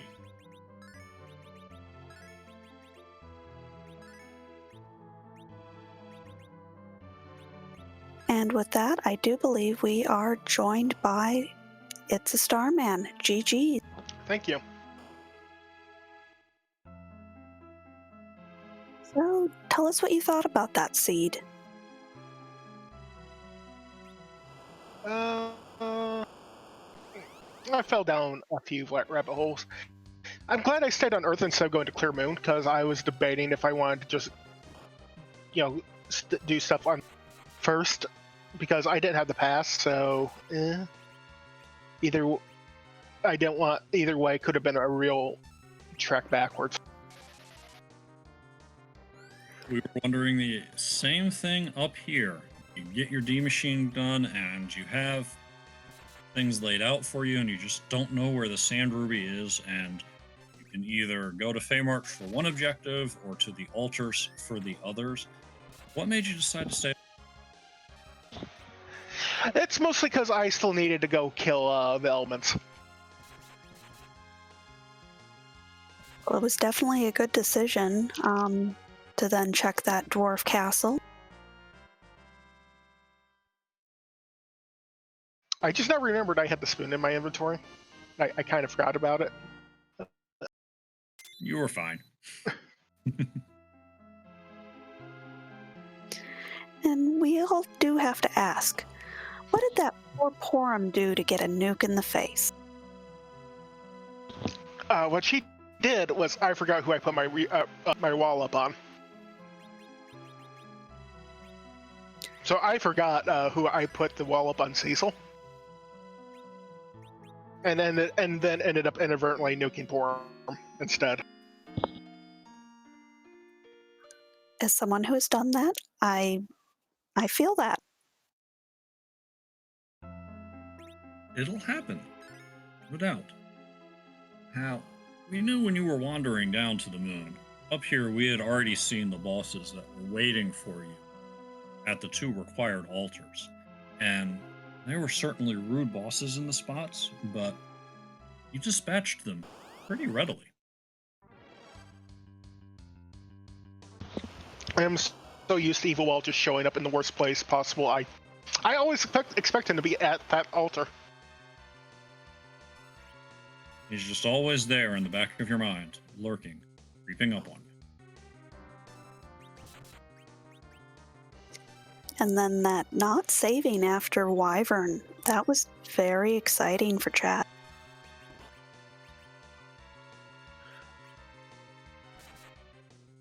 I was already in go mode. I was just like, you know what? I am fine. I don't really need to save. I should be good no matter what happens to go kill Zeramis.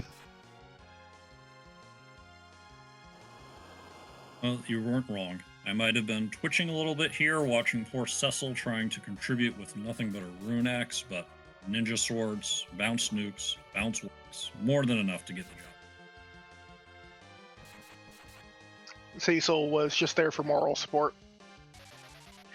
I kept him over Kane because I was hoping like the Legend Sword would pop up, but it never did. Yeah, really no weapons for that Cecil. Or for the Cane, to be fair.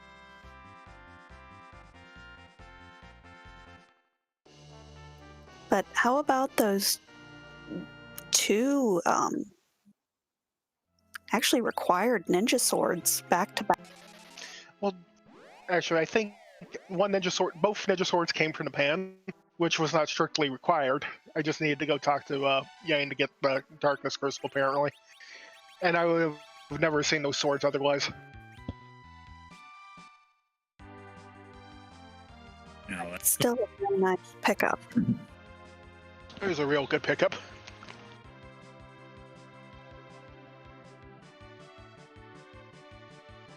now my mind is imagining some poor person doing Sheila 1, getting the Darkness Crystal, and never running Tower of Zot, not knowing what next.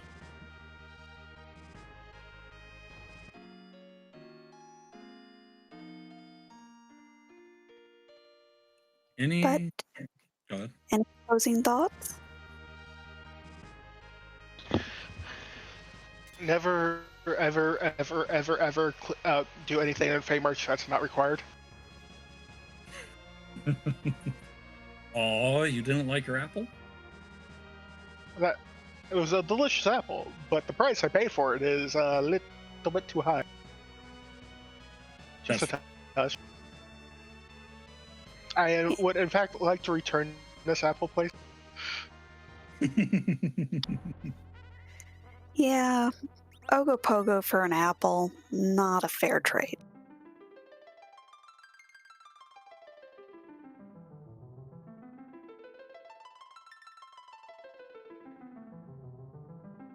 Well, thank you for having me, and I will see you later.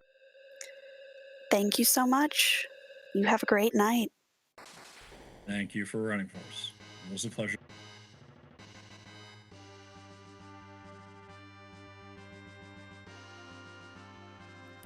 And again, that was It's a Starman, our 4th place finisher and first restreamed runner to finish tonight.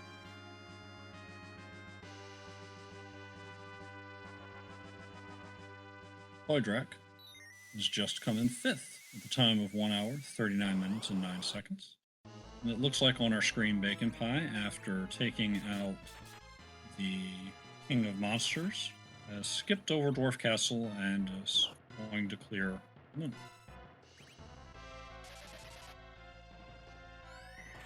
Well, hopefully with these levels, he will quickly get through Moon and not take any more rabbit holes, but go straight to Dwarf Castle.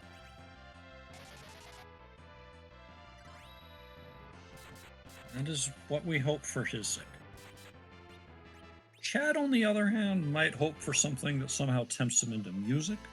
Hard to imagine music before Dwarf Castle, but we can hope. But for his sake, we definitely hope that he makes his way to Dwarf Castle as soon as possible. And I do believe music was behind that rat tail.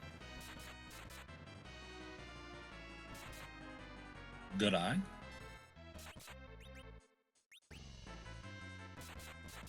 Aka Shinobi has come in 6th at the time of 1 hour, 40 minutes, and 20 seconds. GG Baka Shinobi.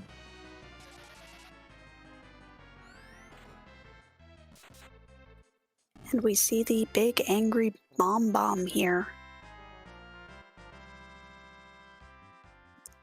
And Moonblaze Wolf with a 7th place finish with a time of 1 hour, 40 minutes, and 48 seconds.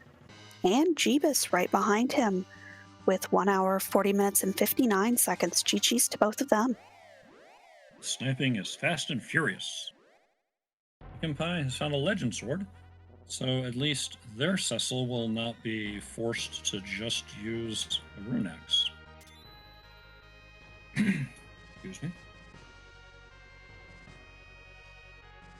While we've got a moment, I'd like to thank Dathis for handling restreams and Asuka424 for handling tracking for the race. Thank you for making everything work behind the scenes. Absolutely. Thank you to our restream team tonight.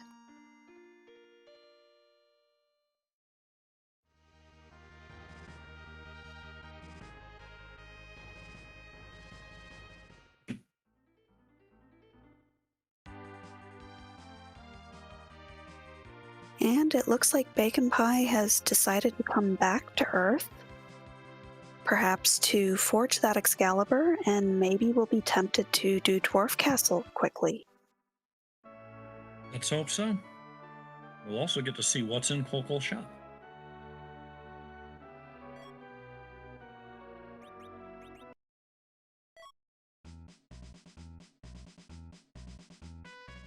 And it looks like It's a Starman is going to go ahead and get us that music.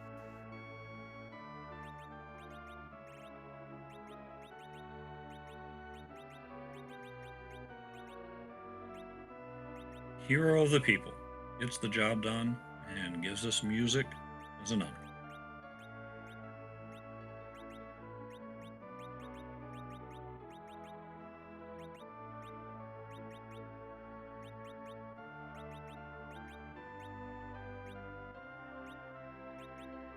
At least it was a kind, hey, go turn in your rat tail, and not something like, hey, go pick up that Baron key and go back to Tower to the super cannon, and let's see, how much longer could we have made this shit?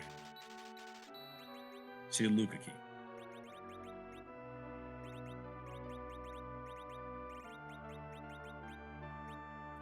And not a whole lot of goods here in Kolkol's shop. Gungnir Spear for Kane, but the real reward is our Excalibur.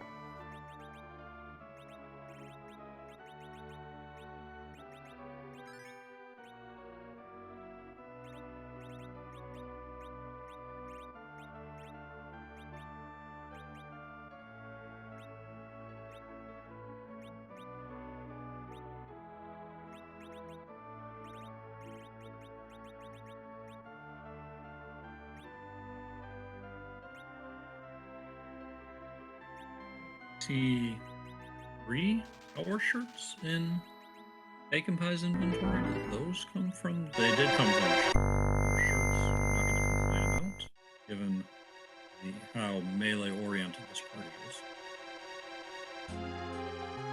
And Baconpie deciding he would like his Porum to have a little bit more health. That is understandable. In the Great Porum Rosa debate, hit points are often brought up as by Porum detractors, and apples are a good way to get around that issue.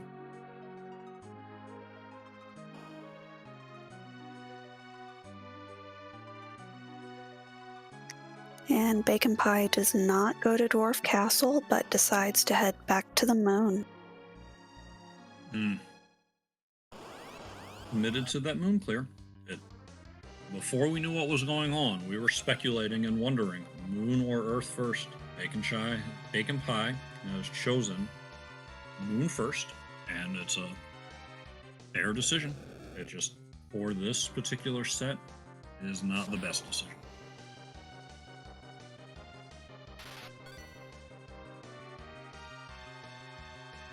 But now we are ready to hear Spoony Bard's tune. So if you've got 3 in hearts, get them out in chat. We are going to take a break around commenting and let you listen to some talk.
It's a beautiful song, and it's a lovely, lovely harp rendition.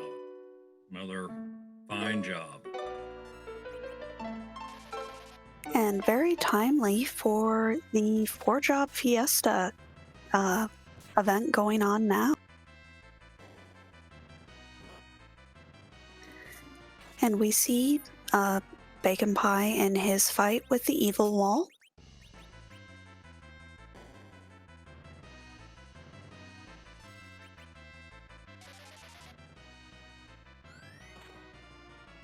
And oh, go ahead.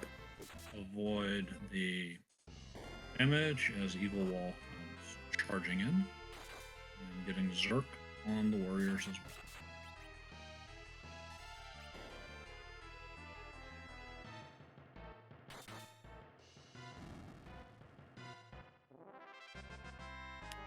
well. And with that, Cecil with that Excalibur putting out some very nice damage.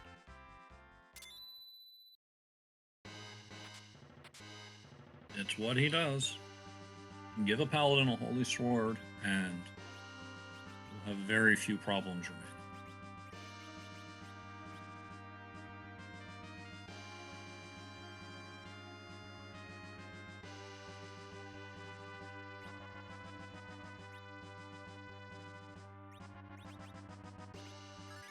And it looks like King Potato did have to forfeit from the race, but did a great job. These are not easy flags to play with, and we want to give him a big GG. Absolutely, King Potato. GG. Good job throwing your hat in the ring. As Allisele said, it's a rough flag set. Props to you for giving it your best, and I'm sure that you will get it next time.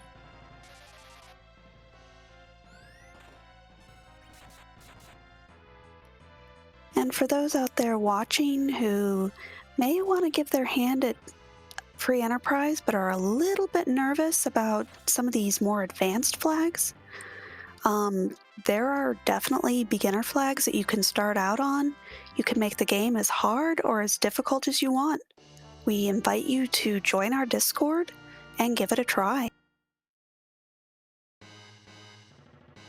I wholeheartedly second that. This is a wonderful, welcoming community full of a lot of people that know quite a bit about the game and are happy to share what they know with people coming in and asking questions. I am still asking questions of people. I'm still picking up things. And yeah. Yep, and again, you don't have to be a pro to play this. As long as you're out there having fun, that's the most important thing. Absolutely. Moon is continuing to be rude. Dathis. Oh. Yes, I could blame you, Dathis, but you didn't actually raise.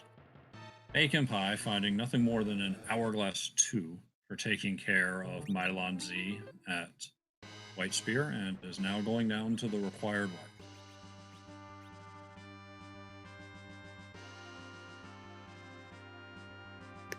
And was not able to get that, the Star Veil off in time, but is looking to turn down his battle speed to give himself a little bit more time.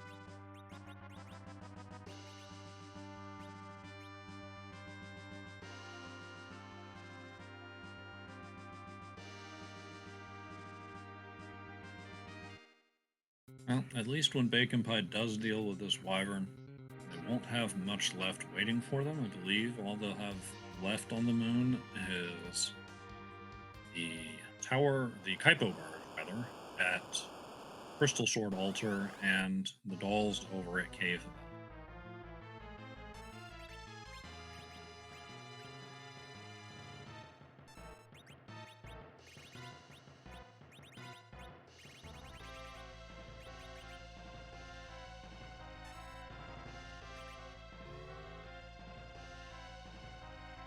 And gets that first Star Veil up, and the second Star Veil on his point.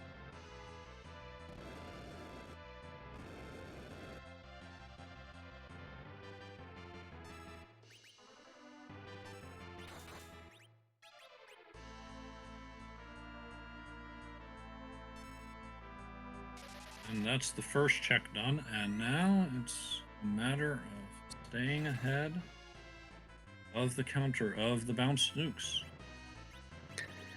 Did forget that he had that Star Veil up on his Cecil and is not able to berserk him. It will happen in the heat of the moment.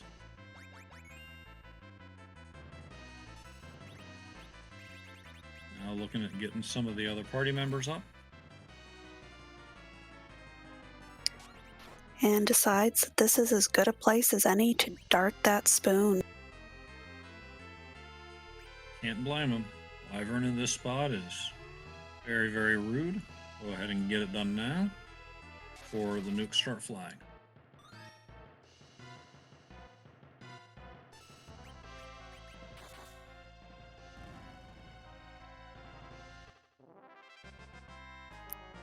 And with that swing, does take down Wyvern. GG.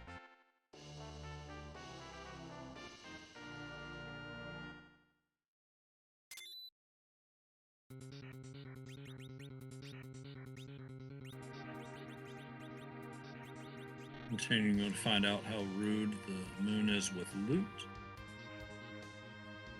Probably not complaining too much about the strength ring, and was certainly happy to forge an Excalibur, but an elven bow? An hourglass? Really? Yeah, this has been quite a rude loot seed with even that apple down in Thamart.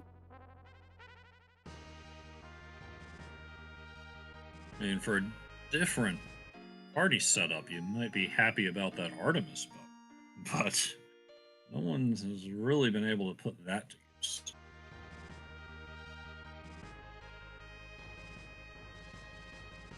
Bathus is wondering if Bacon has forgotten Dwarf Castle, and it's quite possible. I know that there are a few things that at one point or another as I've been racing have become blind spots for me. Sometimes it's Dwarf Castle, sometimes it's Keyless Tower. I always forget the Odin spot. Ooh, that's another good one. The basement and Baron Castle that are just, there's so much to keep track of while you're racing, and not at all hard for something to slip out.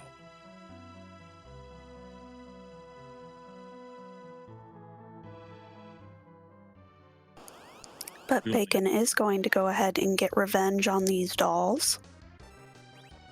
You are committed to the moon and get the job done.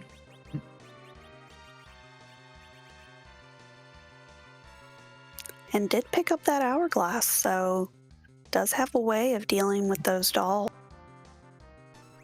It's gonna come in handy. Here I am, griping about the loot on the moon, and here's Baconpie putting it to good use.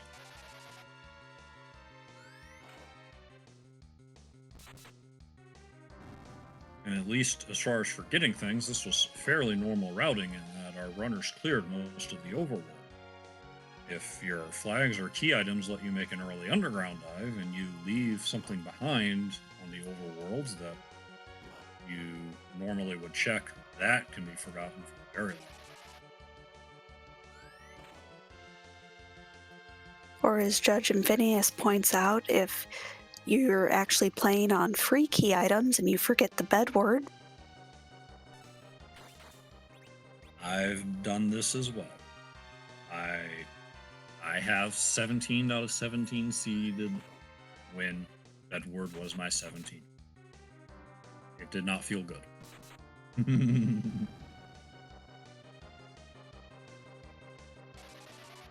Baconpie is handling these dolls quite well. He has the ones in back stopped and has quickly cut down the ones in front, and can now make his way through without seeing the big doll. We'll get to find out if it's more rude moon loot or something more interesting. And looks like he went for the quad Zerk, even Zerking up his Porum. Do it for the memes, Baconpie.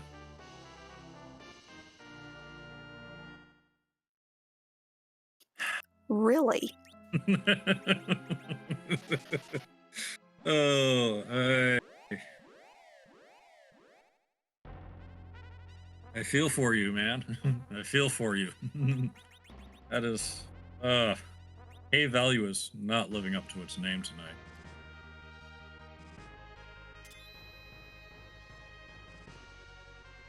Oh. Well, he now has 3 choices. He could go turn in that rat tail, and then, which will lead him to music. He could go the Baron Key route, which will lead him to something, and finally there's Dwarf Castle, which is going to be the correct one.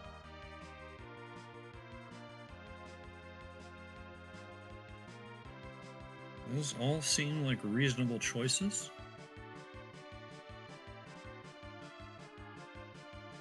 Looks like he is going to go ahead and check that rat tail, which makes sense as it is a free check.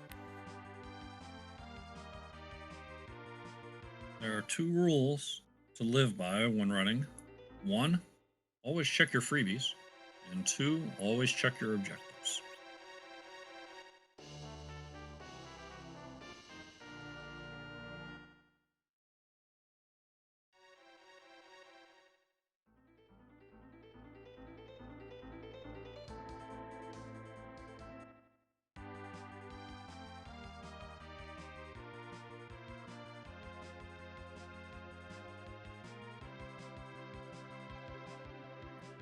And it looks like he is going to Baron Castle. This makes sense from his point of view. Wind Harp is a long check that gives you 1 key item.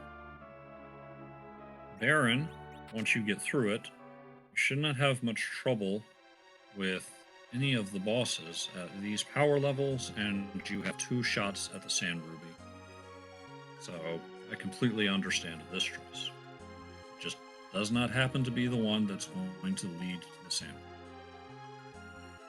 But with any luck, this won't lead to any more rabbit holes, but perhaps will lead to the past so he does not have to walk down the lunar subterranean again.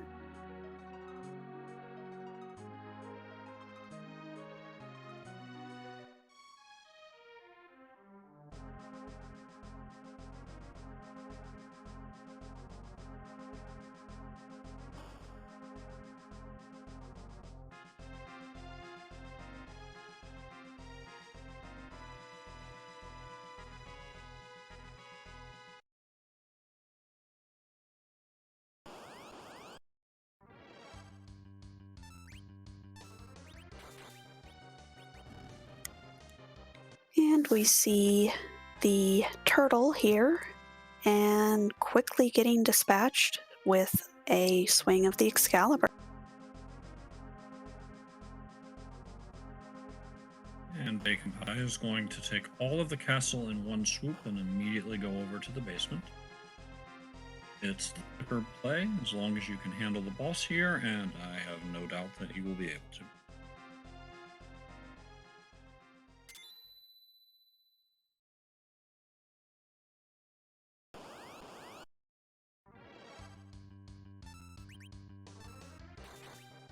Now, you know who we haven't seen tonight? Are you thinking of Ha Ha Ha Golbez? I am. That would be a bit of spiciness on the Baron throne.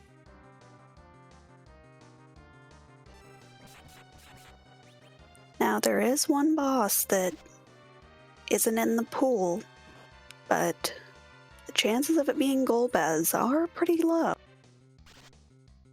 Yep. Off haunting Edward's dreams. The Water Hag boss spot, which in the vanilla game you find when Edward wakes up at night in Kaipo, you can't reach. And so one of the bosses will get shuffled out of the pool, and you'll never see them.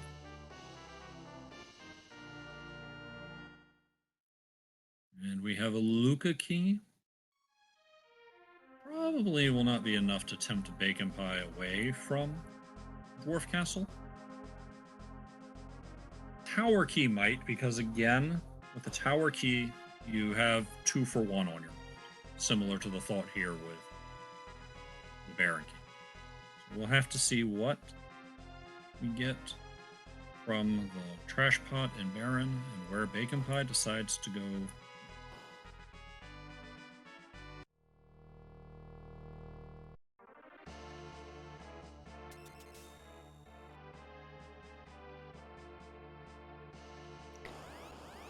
And it is a lunar sparkle. Not much that should be worrying. Pale dim is no problem.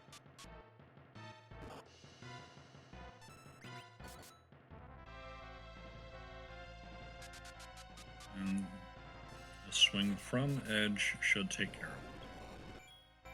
We are now team Don't Some Good Here over.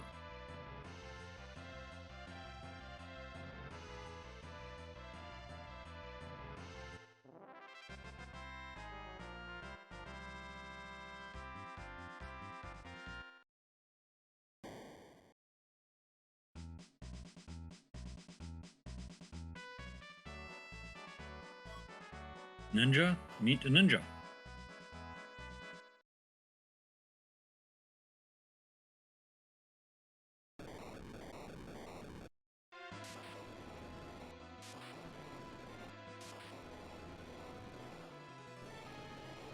And we'll see what the barren trash can holds for us.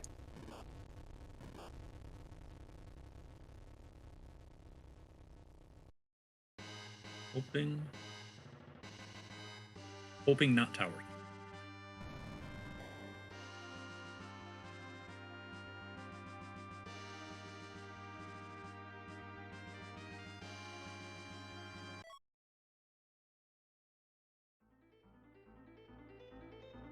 Uh-oh. It's a tower key. Hey, don't blame me, Asuka. Alright, you can blame me. Is that 2 for 1 going to... Yes, it looks like it is. Completely understandable. Tag 2 checks. Twice the chance to get the Sand Ruby. Again, we just know it's not the play. Could be looking at a 17 out of 17 here.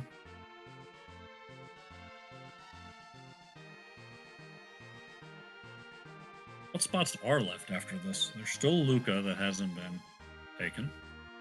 And of There course, is we music. know where that is. And music, yes. We know from It's a Starman. No, we don't. We don't know what the music is. He just played the music. We could have a key item. I believe that the pink tail is behind Luca Key. Ah. See, there you are, watching the spoiler log like a good commentator should. I don't know why I remembered that. Usually I don't watch anything as a commentator.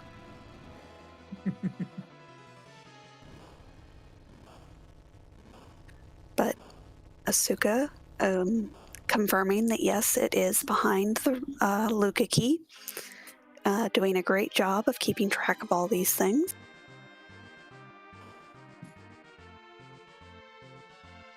Ask your tracker. Want to know.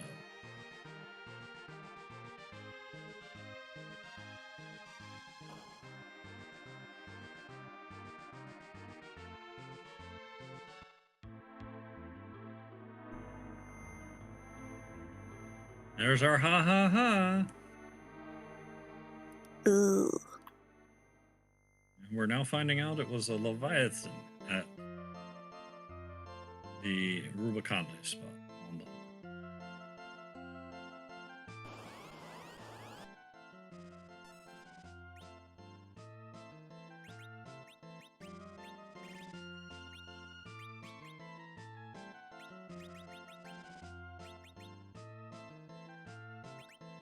Good news is that this is a spot with truly atrocious magic attack.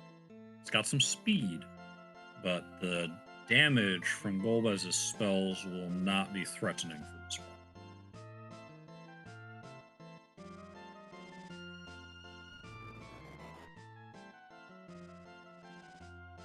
Worst part is probably just having to sit through all of this dialogue. Oh, definitely.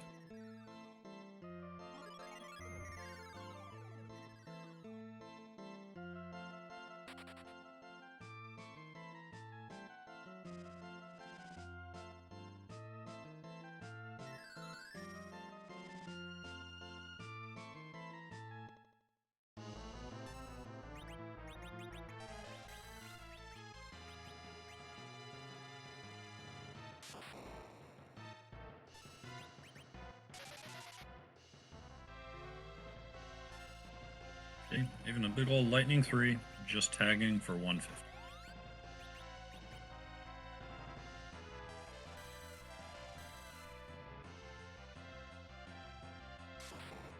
It does mean you're on your own for actually taking Golbez down. In some spots, you can just put up a wall and let him do himself in with his own spells. But that's not going to work. But with a Gungir Spear flying in from the top, there won't be any trouble.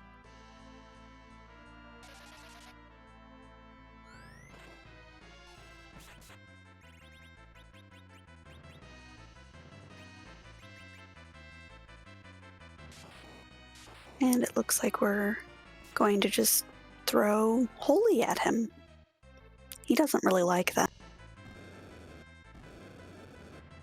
Not many things do, though it's a rude surprise when you find something that does. You drop a white on them only to discover that you've healed them for 8,000 damage. Yes, I have done that.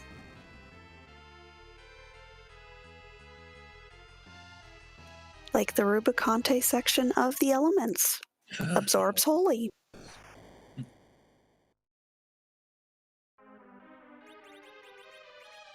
Well, it's an upgrade for your Dragoon, but it is definitely not what you were looking for.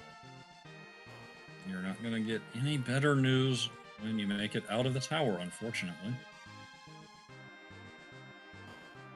Here's hoping you make it over to Dwarf Castle next. It's right over there in the neighborhood. Fly right over to it.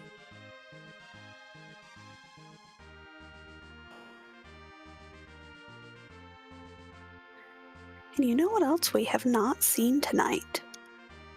What's that? We have not seen our good friend Temp Job Dwarf.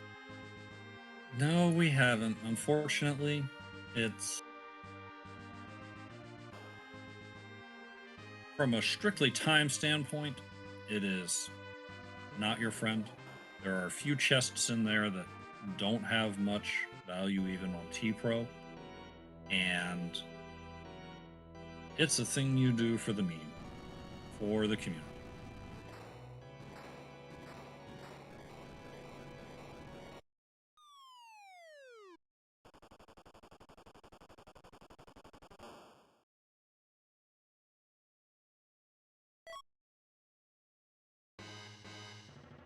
Dropping out, we find a Stardust.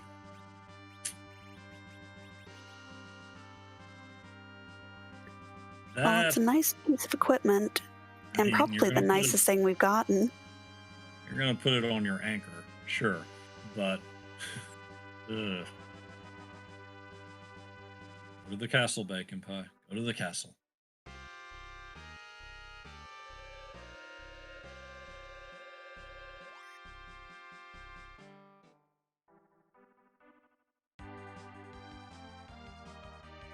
Resting up from that Bulbous fight, picking people back up with a lovely dwarven ale. And yes, Baconpie is landing outside the castle and will be getting the sandwood. Unfortunately, with all those extra checks, did not find the pass. So at this point, we know it has to be behind music.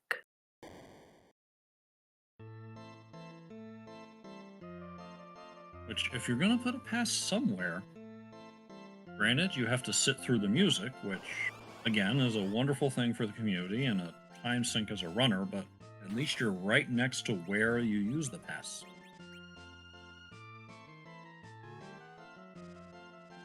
But the time sink does kind of take away from the time you would save not walking the lunar subterranean. It does. I certainly haven't timed it out. Someone in chat might have, but I would guess that even if you knew for certain that the pass was behind music, that you would be better off hopping in your whale and walking down the LST. That being said, I could be wrong, but that would be my guess. I believe the walk down was clocked at about 2 minutes and change.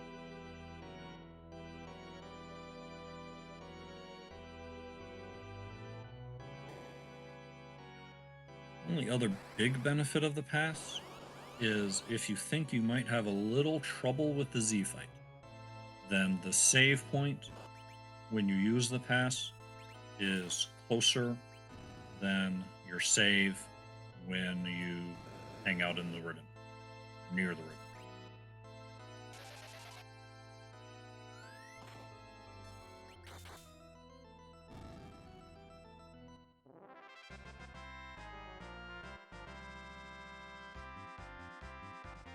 At these power levels, Baconpie rolling straight through this CPU and D-Lunars as expected, and will now be rewarded with the same.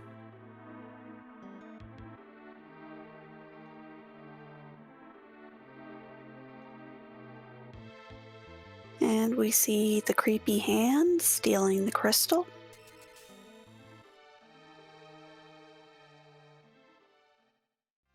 Apparently has some magical paralysis powers because it never occurs to anyone to just step on it, pick it up, throw it across the room. Any number of things. It's just a hand. Just punt it with your metal feet. I like this too. But apparently, after everything our battle-hardened warriors, heroes have seen, the sight of a hand crawling across the floor was just too much for them.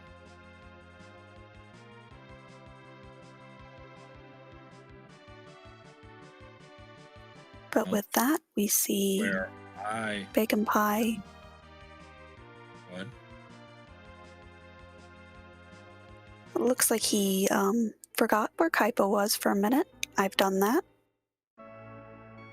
I was about to say is this is a moment that that I've ended up going to Z without a crystal. It takes me forever to find that last objective.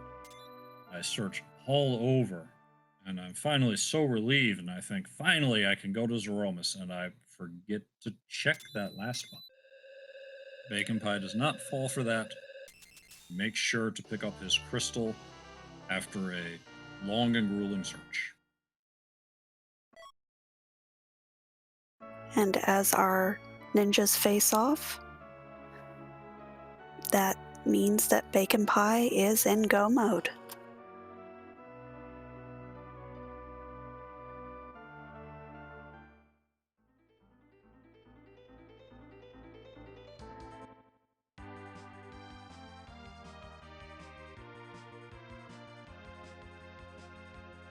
And a good job getting through it, Baconpie.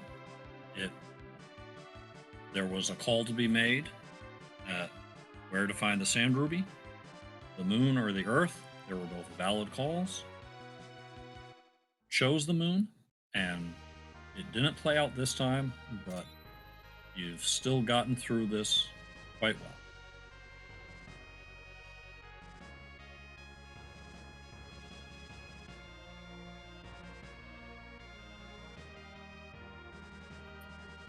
And we see the lunar subterrane for the last time.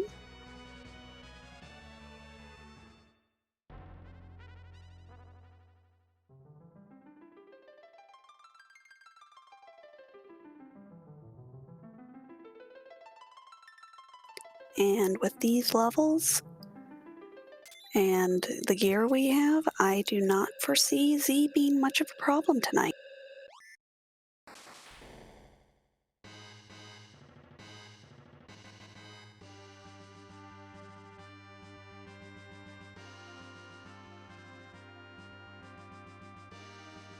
Also have some other finishes that have come in the meantime.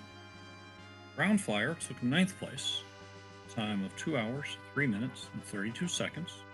GG. Coffee and Chocobos coming in right behind that with 10th, 2 hours, 4 minutes, and 3 seconds. Microquarks coming in and 11th at an even 2 hours and 5 minutes. So another cluster of 3 runners finishing together. GG's to you all.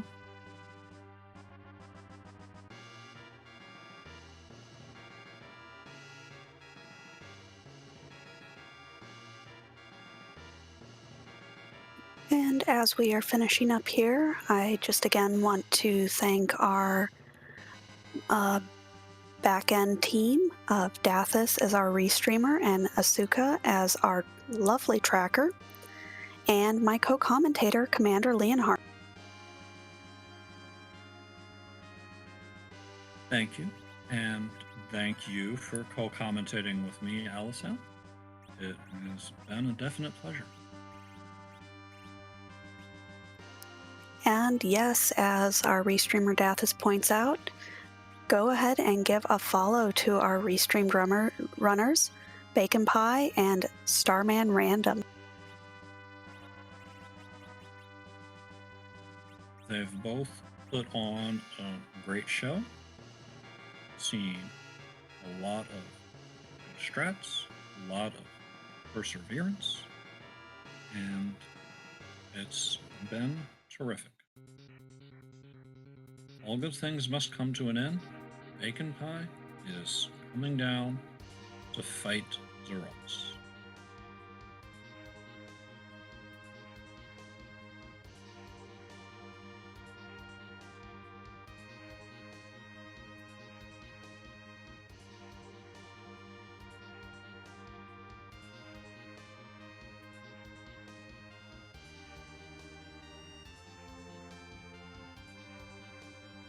And down, down, down he goes on the last screen before fighting Zeromus.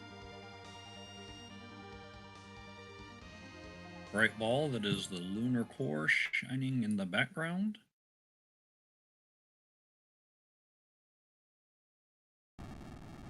Zeromus threatens. Our heroes, undeterred, vow to destroy him to save everyone on.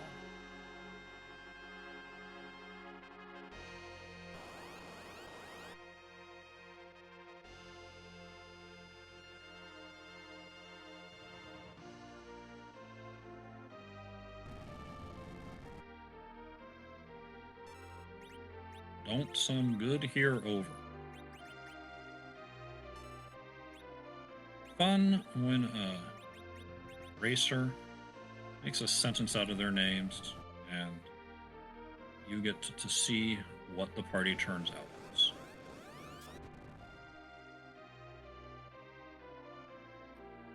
And the crystal is out. And Zeromus's true colors emerge.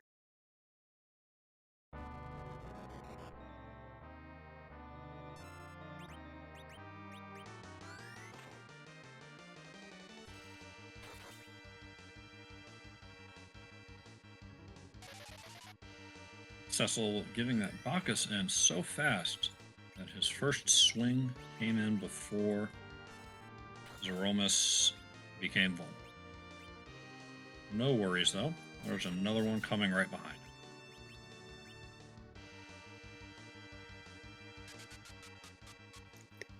And deciding to go ahead and even Zerk his Porum. We might be seeing a Quint.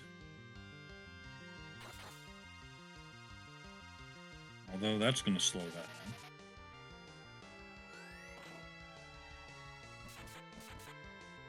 In fact, unless a black hole gets rid of this, there will not be Quint. But Did not get appreciate that. the attempt. Did not get the Berserk on his cane though.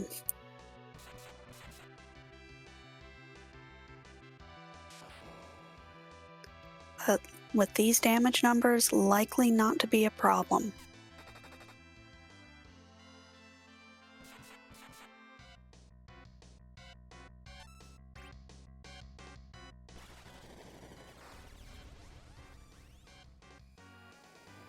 Leaving Kane unberserked in case something goes wrong and a life is needed.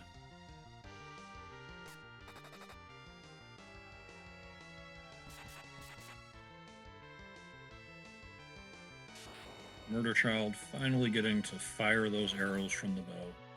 Sitting there unused all this time. Now coming into play.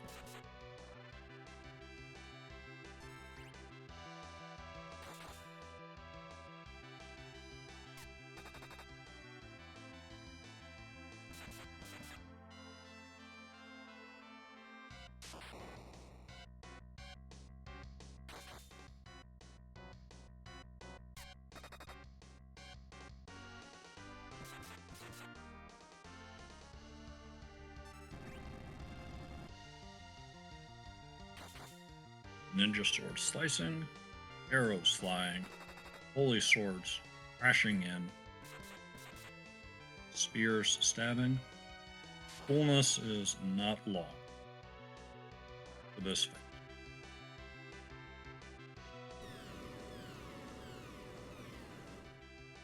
And we see rocks.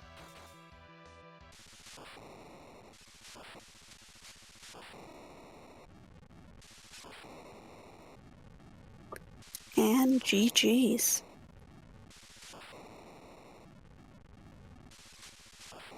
Baconpie bringing it in with the final time of 2 hours, 24 minutes, and 29 seconds. GG, well done.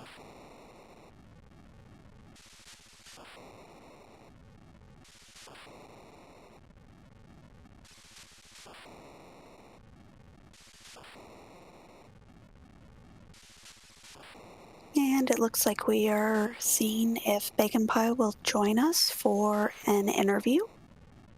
And with that, I do believe we are joined by Baconpie. GG's to you. GG.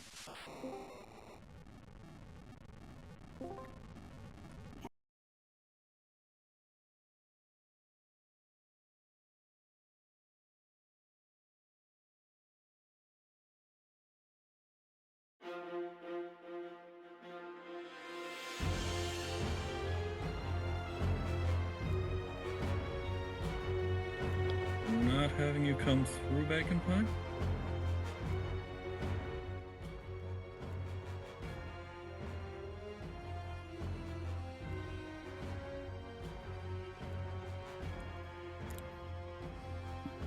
It may be that perhaps your mic is mute.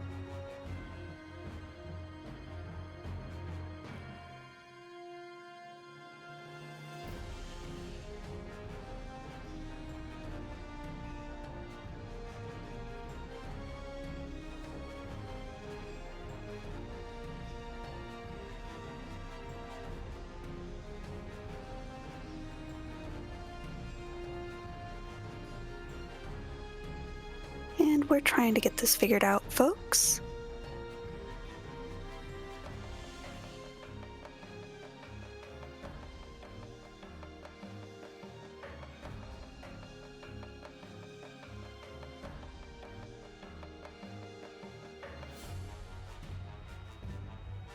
While Baconpie is working on that,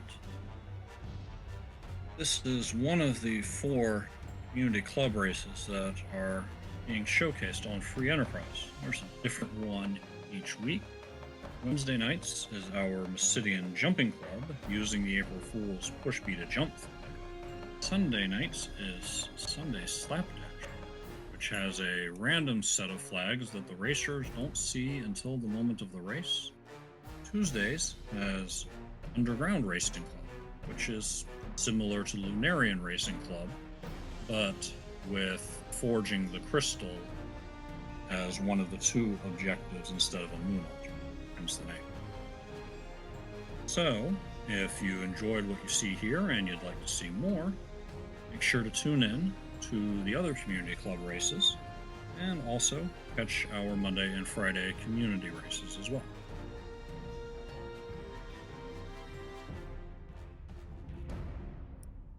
Yep. And again, tomorrow we do have a community race over on Randomania. We invite you to come check that out.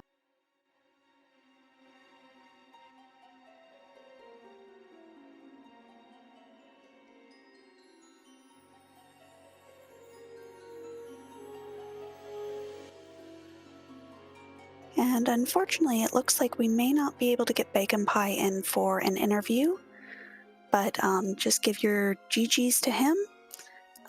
Again, great job. And we are going to be rating Radio Hupfin, another one of our commentators here on these races. So go give them your support. And again, I'm Allisele, and I thank you all for joining us tonight, and we'll see you next time. And this is Commander Leonhart signing off. We'll see you over with Radio Hupfin. Until then, take care, everyone. Stay safe and stay healthy.